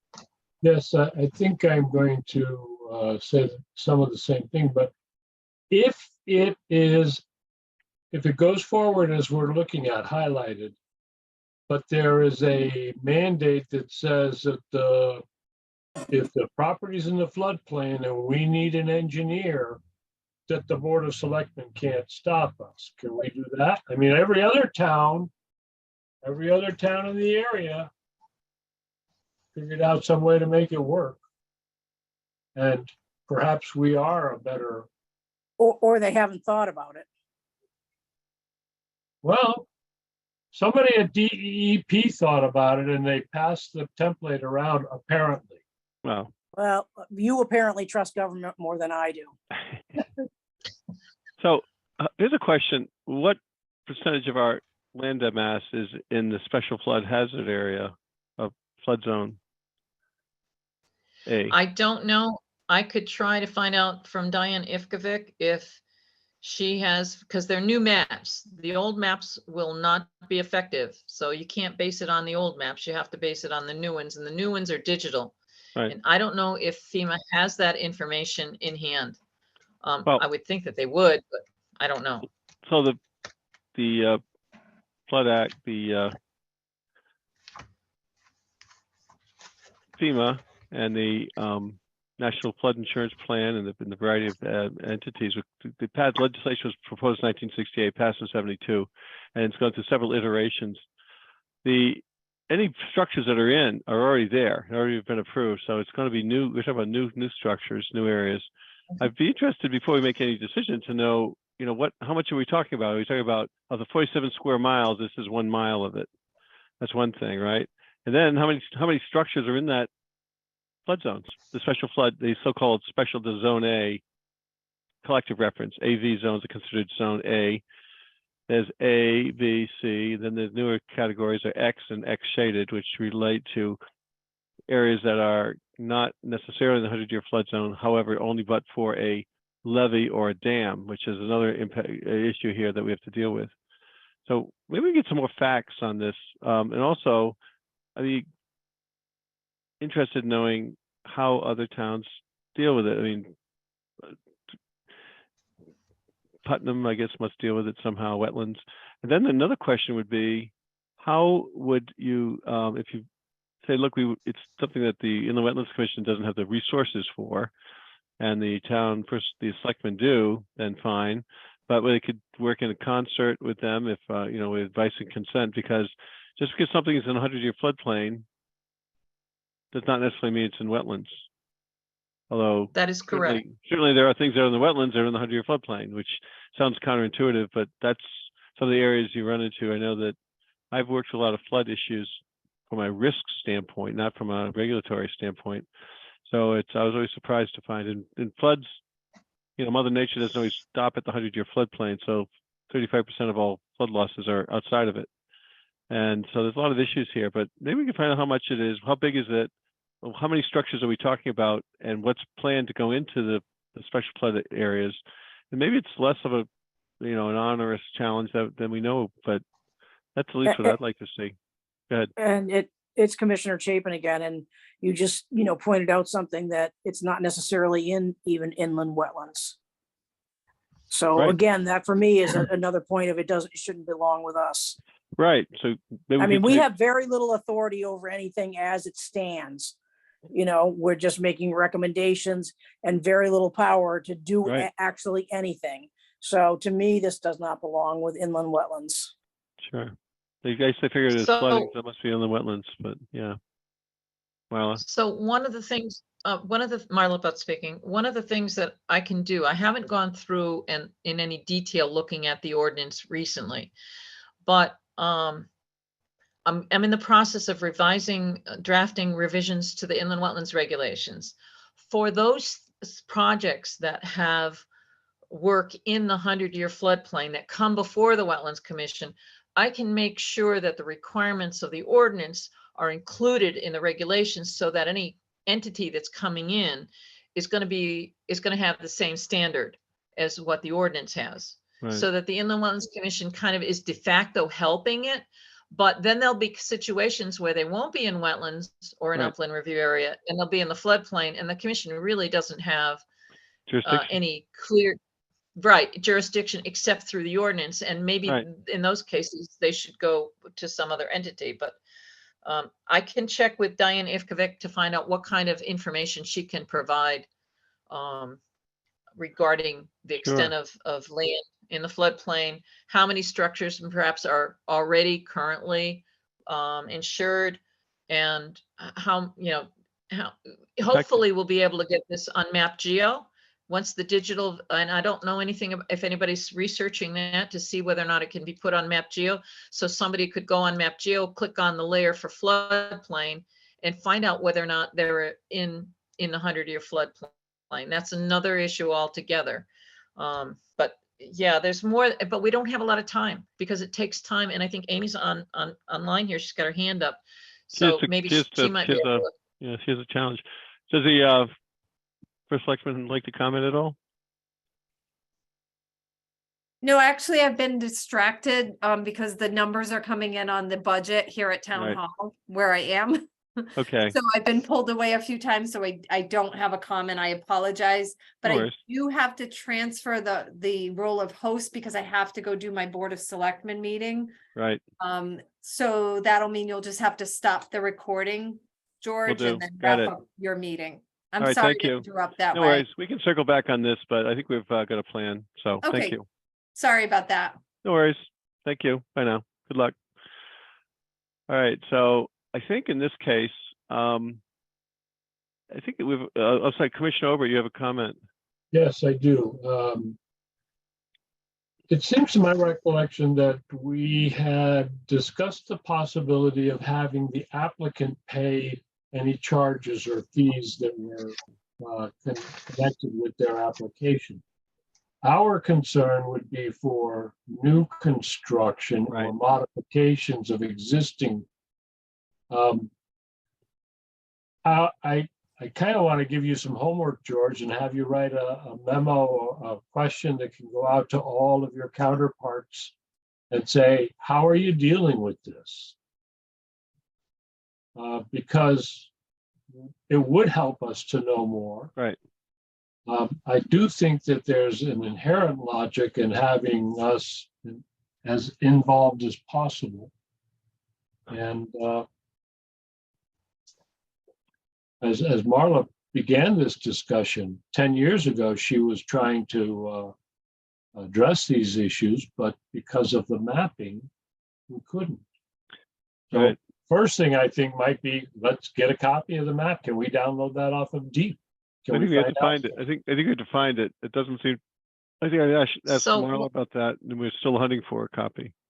Okay. So what I will do is I communicated with Diane Ivkovic and she has given me the link and the instructions on how to reach the maps for us.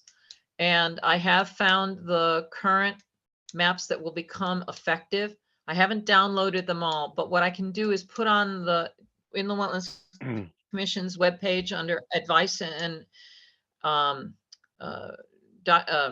resources and advice. I can put the link and the information, the instructions there, so you can go and look at it yourself. You can download it yourself. I'll try to get that in within the next week, so that you can take a look at them. They're pretty sizable files because they're on aerial photography, and there's probably 10 or 12 maps. And it's quite large. I could try posting each one of those on the website, but I don't think that's a responsibility of the Inland Wetlands Commission. No, no, good. Yeah, well, give us the link. Let's take a look at it. I think that's the way to go, and then we can circle back. But part of it, I think, is if to the extent that it impacts the Inland Wetland and Watercourses Act, great. That's our world. But a lot of these things, you may have a floodplain that has nothing to do with wetlands. So, that's another issue, right? So as Dan pointed out, so maybe we can find a way to thread the needle here. But if you have to change this thing, we have to go to a whole town meeting. So that's another issue. So I don't know how we modify it or not, but I think before we make a decision, we need to know how big it is and how, what's being done. I don't know how we can find out what the other towns are doing, approximately in our area too. Just Charlie. Yes, I believe we're going to need a whole town meeting, whatever we do with this thing. Am I correct, Paula? Yeah, the ordinance will have to go to a town meeting. If you don't go to a town meeting and change the ordinance, FEMA will stop providing low-cost flood insurance for the town. Yeah. So what's important about that is that all federally guaranteed loans that are in the 100-year floodplain must have flood insurance. All right. So the NFIP, the National Flood Insurance Program, is one of the major sources of that. There's also what they call write your own companies, WIO. There's maybe 30 or 40 of those left. Used to be around 100. And they would basically issue the policies, but all the risk gets transferred back to the feds and they just get a fee. All right. So either you go directly to the federal government or you go through one of the write your own companies. But either way, it's all taxpayer dollars that are paying the losses.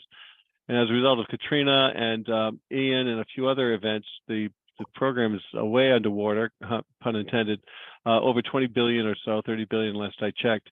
And at the present time, 10 states are suing FEMA over the flood insurance rate hikes because they've gone to a new rating system, which is actuarially sound. Up until now, up until recently, the last few years, it goes back several years, you receive the same flood rate no matter where you were in the United States for the same zone, which was, makes a lot of sense, right? No matter how big your building was or anything else, you had to, you paid the same rate. So now they're saying the insurance people are getting involved now that the federal government is trying to make this equitable, balanced, or get a rate for it. They're actually underwriting it and charging what it is. And in some states, it's so huge that the flood insurance premium is more than the mortgages of the houses. And so the state attorney generals are suing 10 states, mostly in the South and Southeast and Gulf Coast, of course, are suing. Now, states in other parts of the country, again, I remember I said they use the same rate. If you're in Idaho someplace, or maybe Wisconsin, I don't know, someplace without a flood zone, the rates all of a sudden went down, so they're happy, right? This is the challenge they're having. It's a social issue. So that's the pond we're wading into. Another pun intended. So maybe we could let's get the facts. Let's know what it is. But if we don't do something and the town loses its federal flood insurance discount, it won't be good for those people that have federally guaranteed loans. So that's why I want to know how many there are. Then we could get an idea how many are federal, and we could probably get a count of how many policies there are. But if you plan on doing expansion, and your expansion includes special flood hazard area zone A, V, or the 100-year floodplain, then it's going to be a major issue and could certainly not help. It certainly won't help development of properties. It'll just increase the cost to carry, which with interest rates, the Fed rate being 5 to 5.25, plus add on 2 or 3 points for banks, you're looking at 8 points.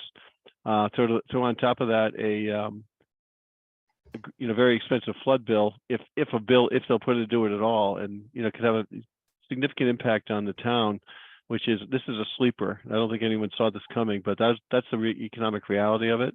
And I think it's wiser to try to get ahead of it and say, look, this is what we recommend, this is why we're going to do it, and this is why it makes sense, than to just either do nothing and let it happen, or try to bounce it around. So sorry to take up so much time, but I live in the world of flood insurance and have I paid hundreds of millions of dollars, or recovered hundreds of millions of dollars from flood losses over the last 30 or 40 years. I'm more the insurance guy, and I deal with the technical insurance coverage issue, but you can't avoid the other part of it, right? When you're developing or you have a multifamily property, and especially when it gets to affordable housing, because a lot of the affordable properties are being on new construction, and they're in local areas where the land may not have been so dry, but it's still buildable. So George, Marla Butzbing, to recap what you all have asked for, is one, you want me to find out how much percentage of the town's 27 square miles is in FEMA floodplain. Special flood hazard area zone A. It's whatever is a hazard area. The way the ordinance reads, it doesn't have to be hazard A. The whole town is in a flood hazard. The whole town is in a zone. Okay, every part of the United States is in a flood zone. So we can't. I'm saying the special flood hazard area, the SFHA, which is zone A, V, and AB. AV. And AB. The 100-year floodplain. That's the trigger for that lending stuff. Okay. So I'll put a link on the webpage to where the maps are located. I'll find out what other towns are doing with respect to how many appeals they've gotten, how are they doing with theirs, and then I'll try to find out how many federally guaranteed loans there are in Thompson. Whether or not I can find that out, I don't know. I'll be touching base with Diane. Most bankers won't make a loan if it's in a flood zone without flood insurance, whether it's federally guaranteed or not.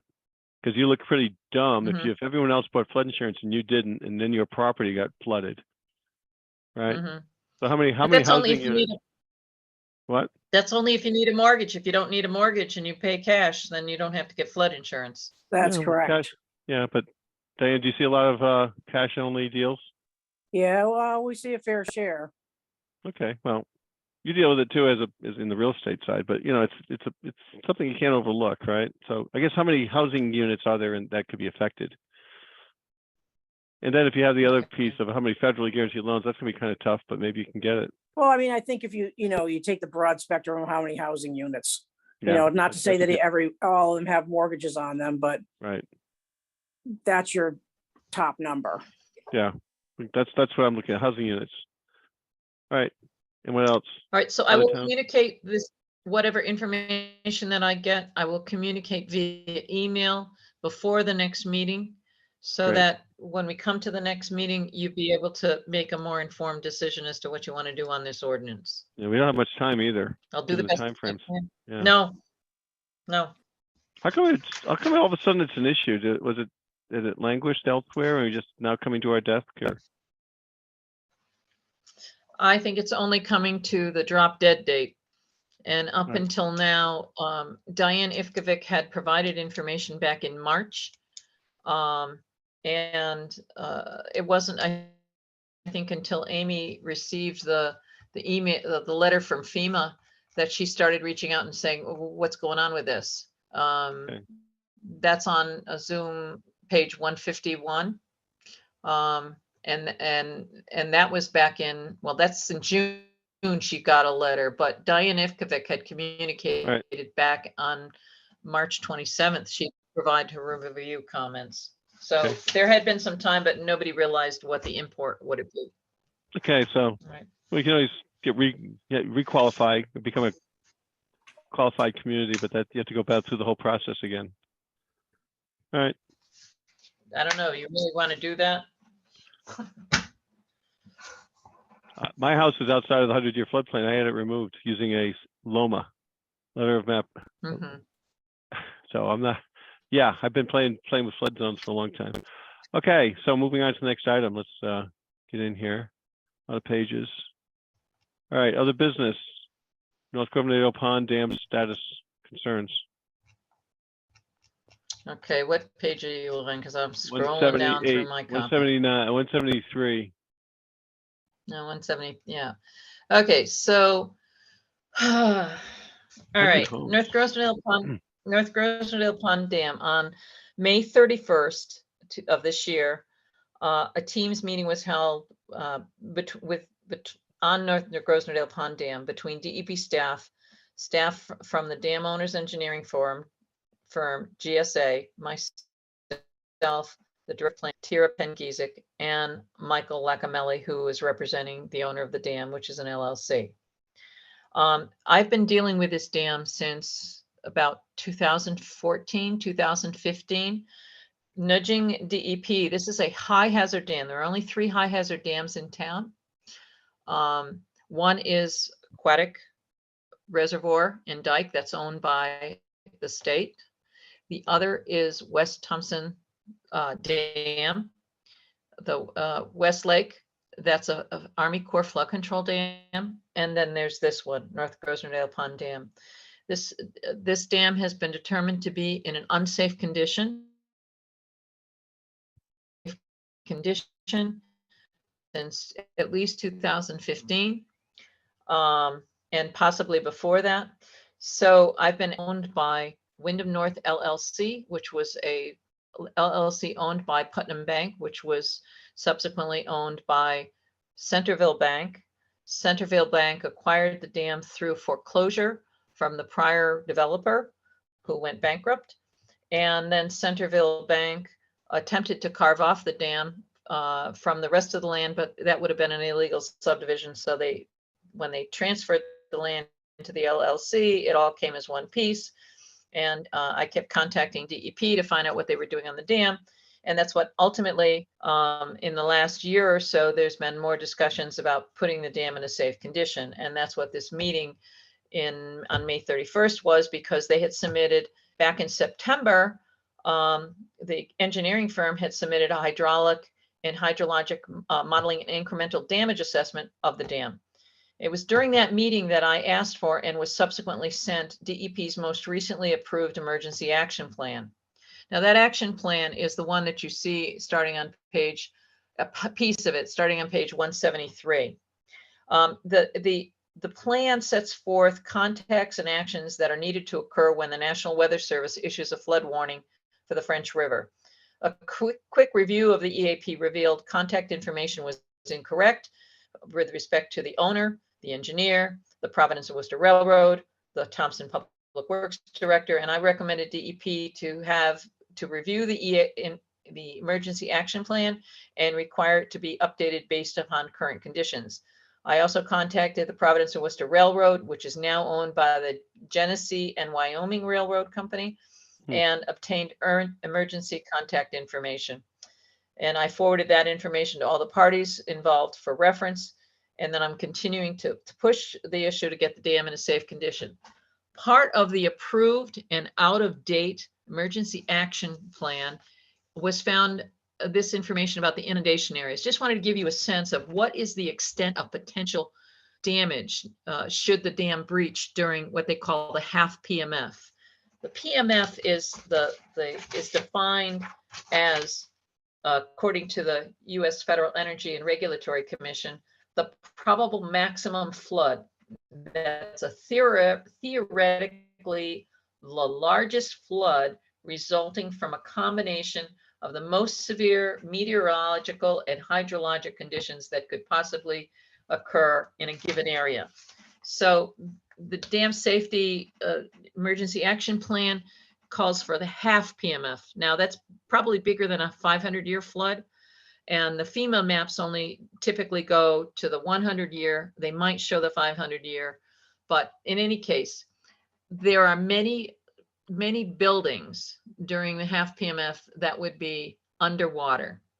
And if you go to page 174 of the Zoom documents, you will see the extent of coverage and the amount of time, if the dam were to breach, what the amount of time that flood wave would take to reach that structure. So for example, if the dam were to breach, Buckley Hill Road within 10 minutes would have 4.5 feet above the bridge deck. That's Buckley Hill Road. So that road would be, that deck would be totally underwater and probably the bridge would be washed out. When you get to Riverside Drive, that's at Route 12 where it crosses near the factory building. It's 7.8 feet above the bridge deck, and that would be just about 10 minutes later also. That's because it's not very far down the road from Buckley Hill. If you got to Marshall Street, it says that it's 20 minutes later and it's 9.1 feet above the road. Center Street, 9.1 feet above the road. Main Street at School Street would be 4.6 feet above the bridge deck. Railroad Bridge number 1 would be 5 feet, and that's only 25 minutes after the dam catastrophically breached. So you go all the way down to Belding Dam, which is there next to Blaine Road.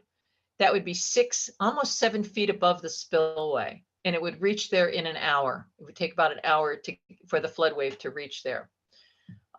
They continue on down. The farthest extent that they have is West Thompson Road. The bridge there, it would take about 2 hours for the flood wave to reach the West Thompson Lake Road, and it would be 1.7 feet above the bridge deck. That's above the bridge deck. So then when you look at, George has been scrolling through the inundation maps, and those are done on aerial photographs, and you will see some of the information as to how high, how much time you have, and how high the flood wave is above the structure. So you don't have a lot of time. If that dam starts to go catastrophically, you're not going to have a lot of time to send out emergency notices. And that's why the emergency action plan is so critical to making sure that when the National Weather Service declares that there's a flood warning out, somebody has to start monitoring that dam, and it's supposed to be the dam owner. And then if there's any indication that there's a failure, an unraveling of that dam that looks like it's going to happen, they have to take certain actions immediately to start evacuation of downstream reaches. And of course, if the dam is in process of total failure, you don't have really any time. And that's why it's considered a high hazard dam. Yeah. I'm giving you this information so that you have an understanding of why it's important for the town to be on board with making sure that that dam gets put in a safe condition. And I have concerns that it's been taking so long to get it in a safe condition that there may not be any assets left to be able to put it in a safe condition. Now, Centerville Bank had a deeper pocket perhaps than the current owner. I don't know. But the longer the state waits, the greater the chance that we'll have a major flood and that dam could finally breach. It might not breach. It's a gamble. Right now, it's a gamble. It's gone 10 years without it. And George, you've seen it when there's been no water flowing all over the dam. It's going all through the dam. Yeah. And Well, certainly can answer one of And- the earlier questions that we know there's 100 households that are going to be likely in the 100-year floodplain. Right? well, that's not the 100-year floodplain. That is the half PMF. I know. That's But- bigger than the 100-year floodplain.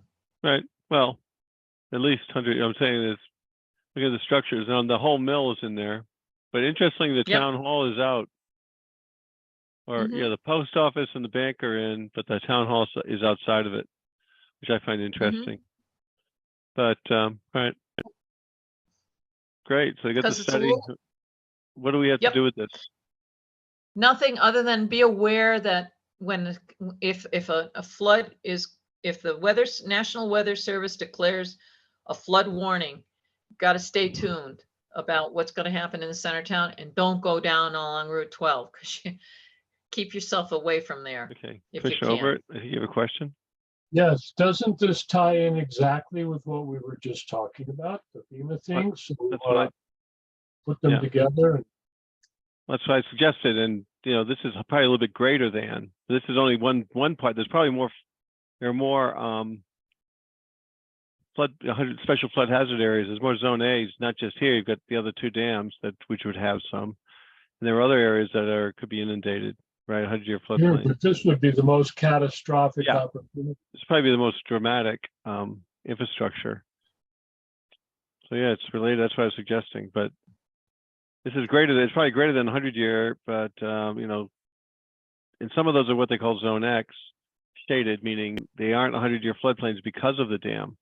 That's what happened in Katrina, New Orleans. A lot of New Orleans was not a 100-year floodplain. It wasn't Zone A, so they didn't have flood insurance requirements because the reason was that they had levees in holding back the area. Otherwise, if you read the flood certificates or flood elevation certificates, they would say, yeah, it's a Zone X, and they have a footnote saying because of the levee.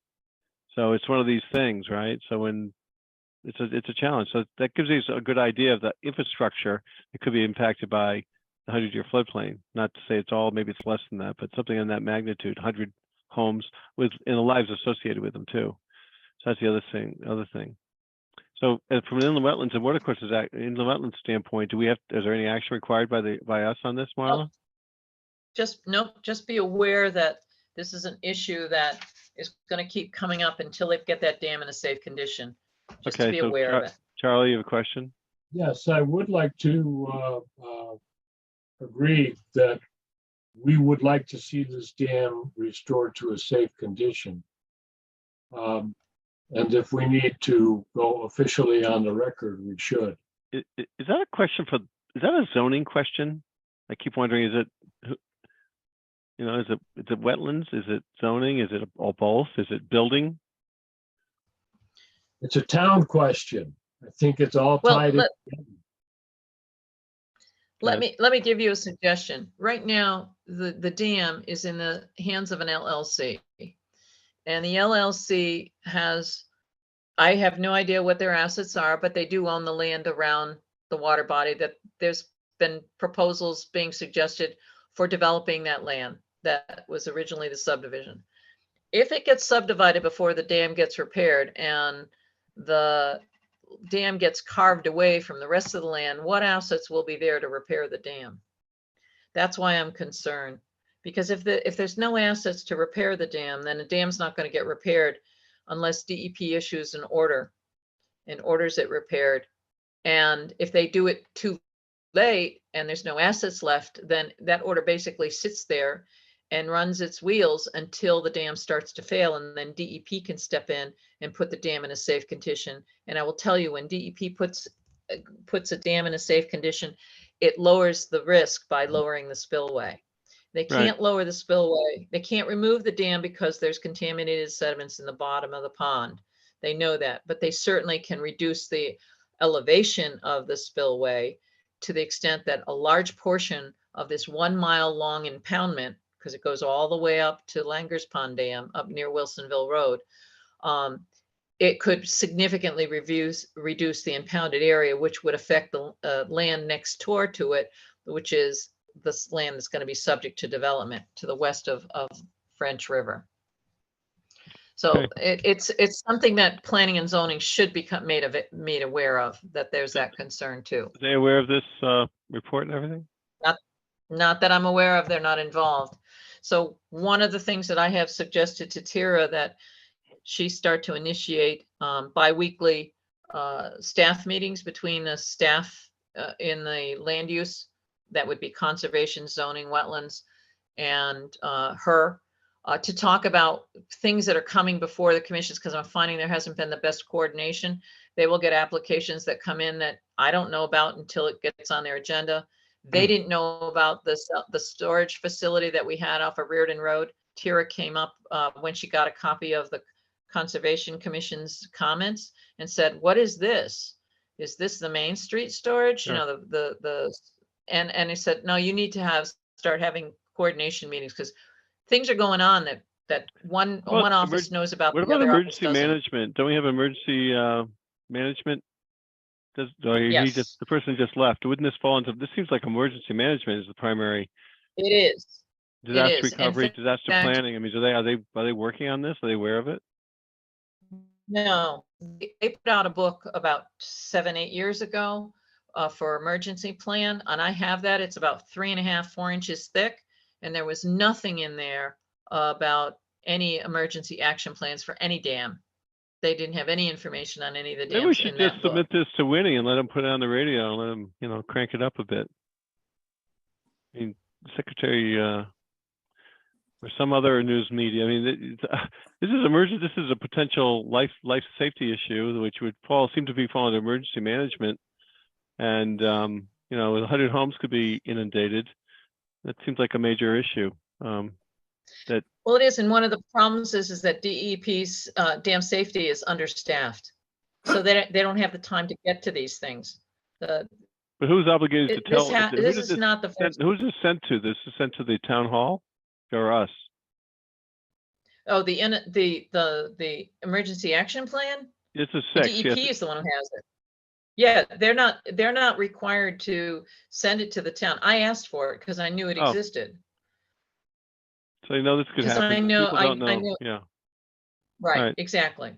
We'll have to think about Exactly. this, I think, right? Let's think about what we can do to help, we'll have to put our heads together. Make people aware. Yep. All right. Any other questions for Marla on this one? Hearing none. Citizens' comments? Any other citizens? How about budget? Hold the phone here. Okay, Commissioner Chapin, for July 1st, 2022 through May 31st of this year, our available budget is $3,652.47, and we have expended 86.7% of our budget. Okay, well, it's only gonna make it. Right?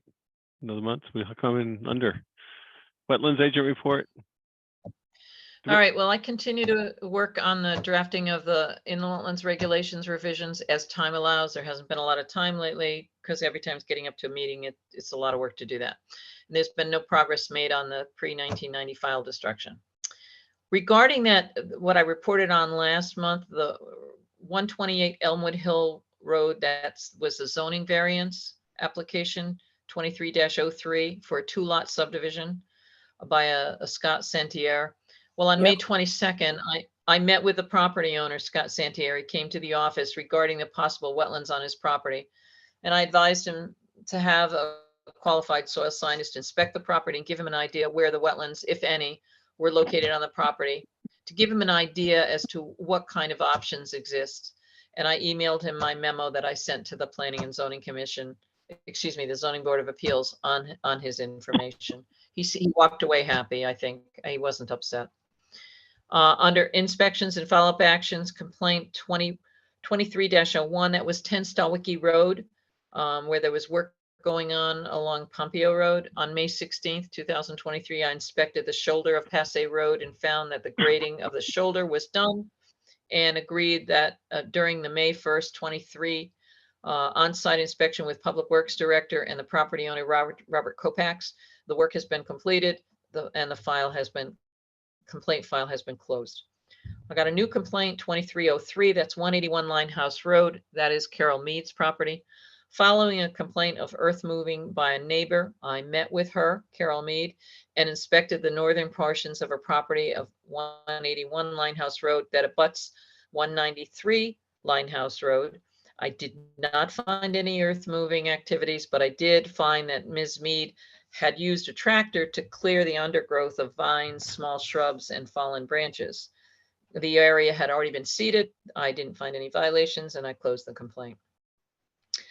Regarding 23 Lapierre Road, this in October of 2000, this is a property that was previously owned by Ron DeRocher. It was his home. He sold it to somebody else. And that it was actually sold to Haney Joseph, who divided off a piece of the property. He's building his house on the piece he divided off, and he sold the other one to somebody else.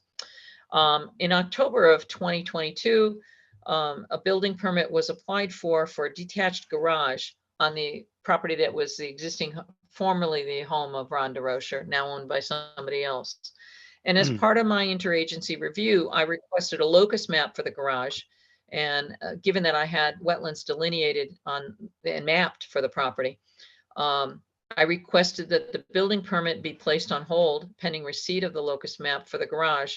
And after months of waiting, I inspected the site on May 1st and found that the garage had already been built and was located within 100 feet of the delineated wetlands. So by letter dated May 23rd, I informed the property owner of my inspection and advised that I would not sign off on the building permit application until then after the fact wetlands agent approval application was issued for the garage and the associated earthwork. A copy was sent to the builder. The building permit applicant was HJK Renovations of Brooklyn. I sent a copy to the building official, to the CEO, and the tax assessor. Because when there is no building permit and there is no CO, there is no taxes paid on the structure. Well, the assessor was now going to include that on the assessment, that structure, even though it has no building permit and no CO. Okay. Continuing on today, I spoke to Carl Kewen of HJK Renovations, and he has agreed to meet with me on June 20th with the intent to file the required application. I've only reviewed 5 building permit applications this month. And regarding the stormwater, MS4 stormwater mapping, I found on Chase Road on May 16th, while discussing a drainage concern with the homeowner, Denise Rondo at 81 Chase Road, I was told by Ms. Rondo that there was a catch basin in front of 81 Chase Road. Because this catch basin was not shown on the MS4 storm drain system mapping, I requested to Public Works and to J&D Civil Engineers LLC, the firm hired to do the MS4 mapping, to investigate the possible addition of this mapping system. And the only thing that I have is the payment of COs for legal notices and for what's legally required. And by the way, we have money in the accounts. Is there anyone who wants a copy of what's legally required? I'll do it on this year's fiscal budget. And so that you can know what the rules of the games are, so to speak. Nobody's asked for it, but do you want one? Is this a book or? Yes, it is. It's what's legally required. It's the Bible. I'll have a copy. Okay. George, I'll get you one. Yep. Thank you. Fran or Diane? Hey, Tara got them all for the Planning and Zoning Commission members, and hopefully they'll use them. Charlie wants one, I think, right? I'd like a copy, I please. got two. Fran, Okay. yep, okay. Diane, do you want one? Part of your benefit of being a volunteer. Yes, I know, but I'm leaving when you do, so. Ooh. You might need the information between Gotcha. now and then. Might change your mind. I mean, I still need All a right. quorum here. Me and Charlie and Fran, I guess. Buy something for I'll your tell you what, office. I'll tell you what, I'll order for, you can give Okay. it back when you leave, okay? There you Perfect. go. All right. Thank you. They're $35 each, so I'm gonna have to get approval, a motion by the commission to authorize this expenditure that's over $100. To make the motion that we authorize the expenditure of dollars to purchase books. The Do we required. have a 4 second? copies of what's legally required. Right. Who seconded it? I'll second it. All those in favor? Or I should say, any discussion? Aye. All those in favor, aye. All opposed? Hearing no opposition, the motion is carried to appropriate the what's legally required books, 4 copies for commissioners and others. All right. Okay, anything else on your report? Is that it? That's it. All right, correspondence. Okay, then I guess flood risk open house flyer for wanting, information. Here's the flyer. Wednesday, June 28th, Plainfield Central School. Update, they're gonna have copies of the flood maps. Maybe we can get them there. Yeah, I would encourage anybody who can go to go, because but it's going to be on a one-on-one, so I don't know how long you'll end up having to sit with state officials on it. So, but I'm trying to get the message out that this is available, because there's so many changes in the mapping. It would be really helpful for It's only people to 3 understand hours, what's 4 going to on. 7, 4 to 7. Mhm.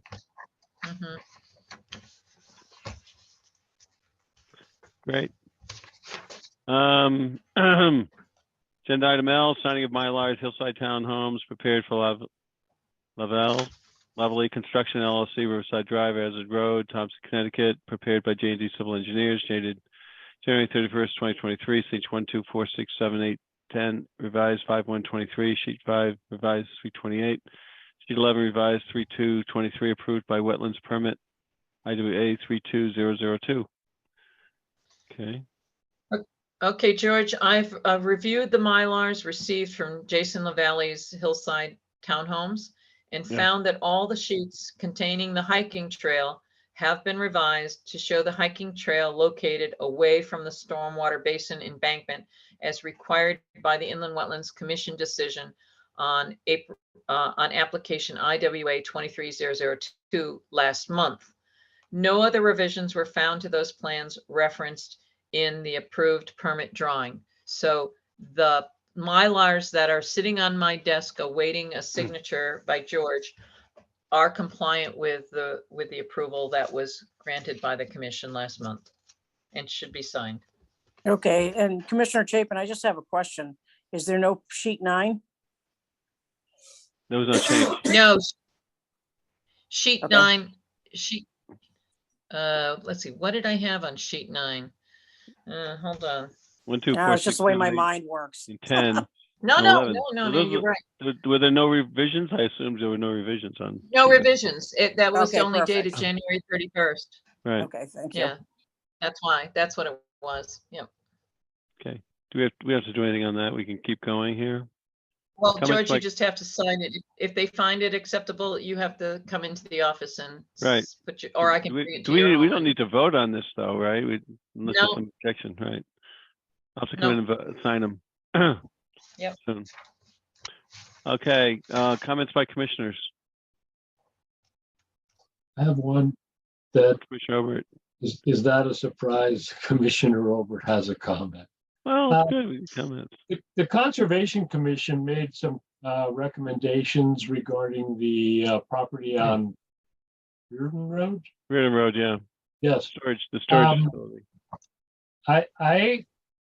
What I'm going to suggest has no outcome on the application, but I think we would do well to get a very accurate inventory of that. Is that a spring or is that an old well? It's on conservation property, it's town property, and I'm curious about it because I believe it's a spring.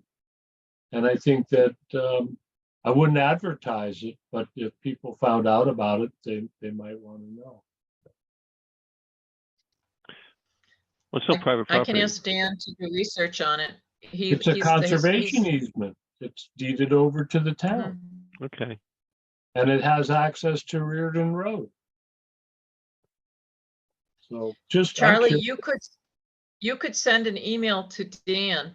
He's conservation@thompsonct.org and ask him that question directly, and he might be able to get back to you with the research he does on that.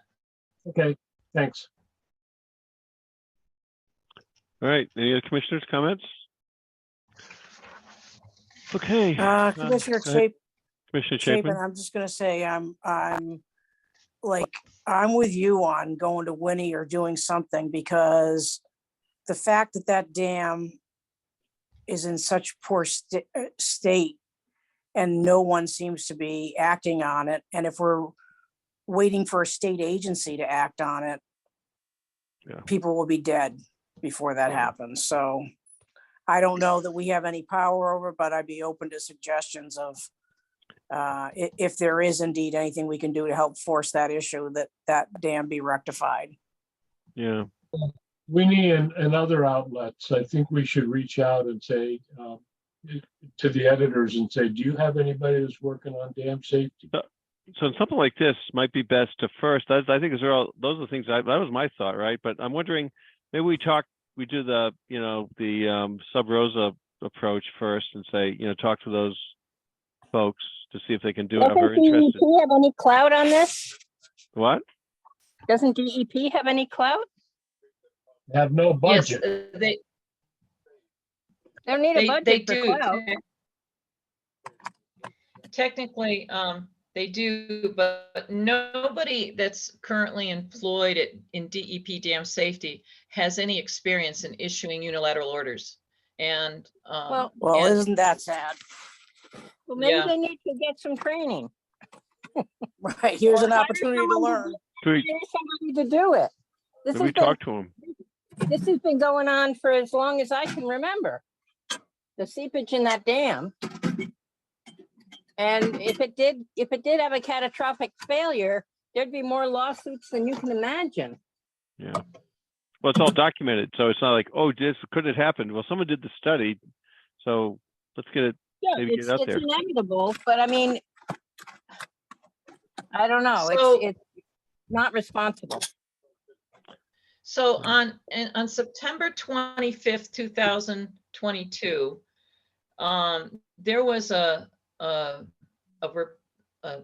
reporter by the name of Ed Standard, STANNARD, for the Hartford Courant, and he did a whole article on dams and dam safety. I'm not sure what the date was, because when I photographed the page, I didn't get the top of the page, but I took the picture of the article on September 25th of last year. So it would have been an article at or just before that date that I took the photograph of his report. And he was reporting on problems with dam safety. If I can find that report, I will send a copy of it to you so you can see what he wrote on it in the last fall. But he Sure. didn't mention North Grosvenor Pond Dam. Maybe just pick up He the was phone and mentioning call other him and say, hey, Dan, let's talk. But it even predates that. There must be something in the files. I can remember we were looking at a huge subdivision just north of that dam on the west side of Yes. the river. Yeah. And we Yes. noticed the seepage when we walked that, and that was a long time ago. Yes, And there's it's been slowly- documentation that far back. that's been slowly getting worse. I mean, Yes. the seepage has slowly been getting worse. But whether or not that's making a higher risk or not, that's what the engineers were supposed to determine. But yeah, it's not been in good shape for a while.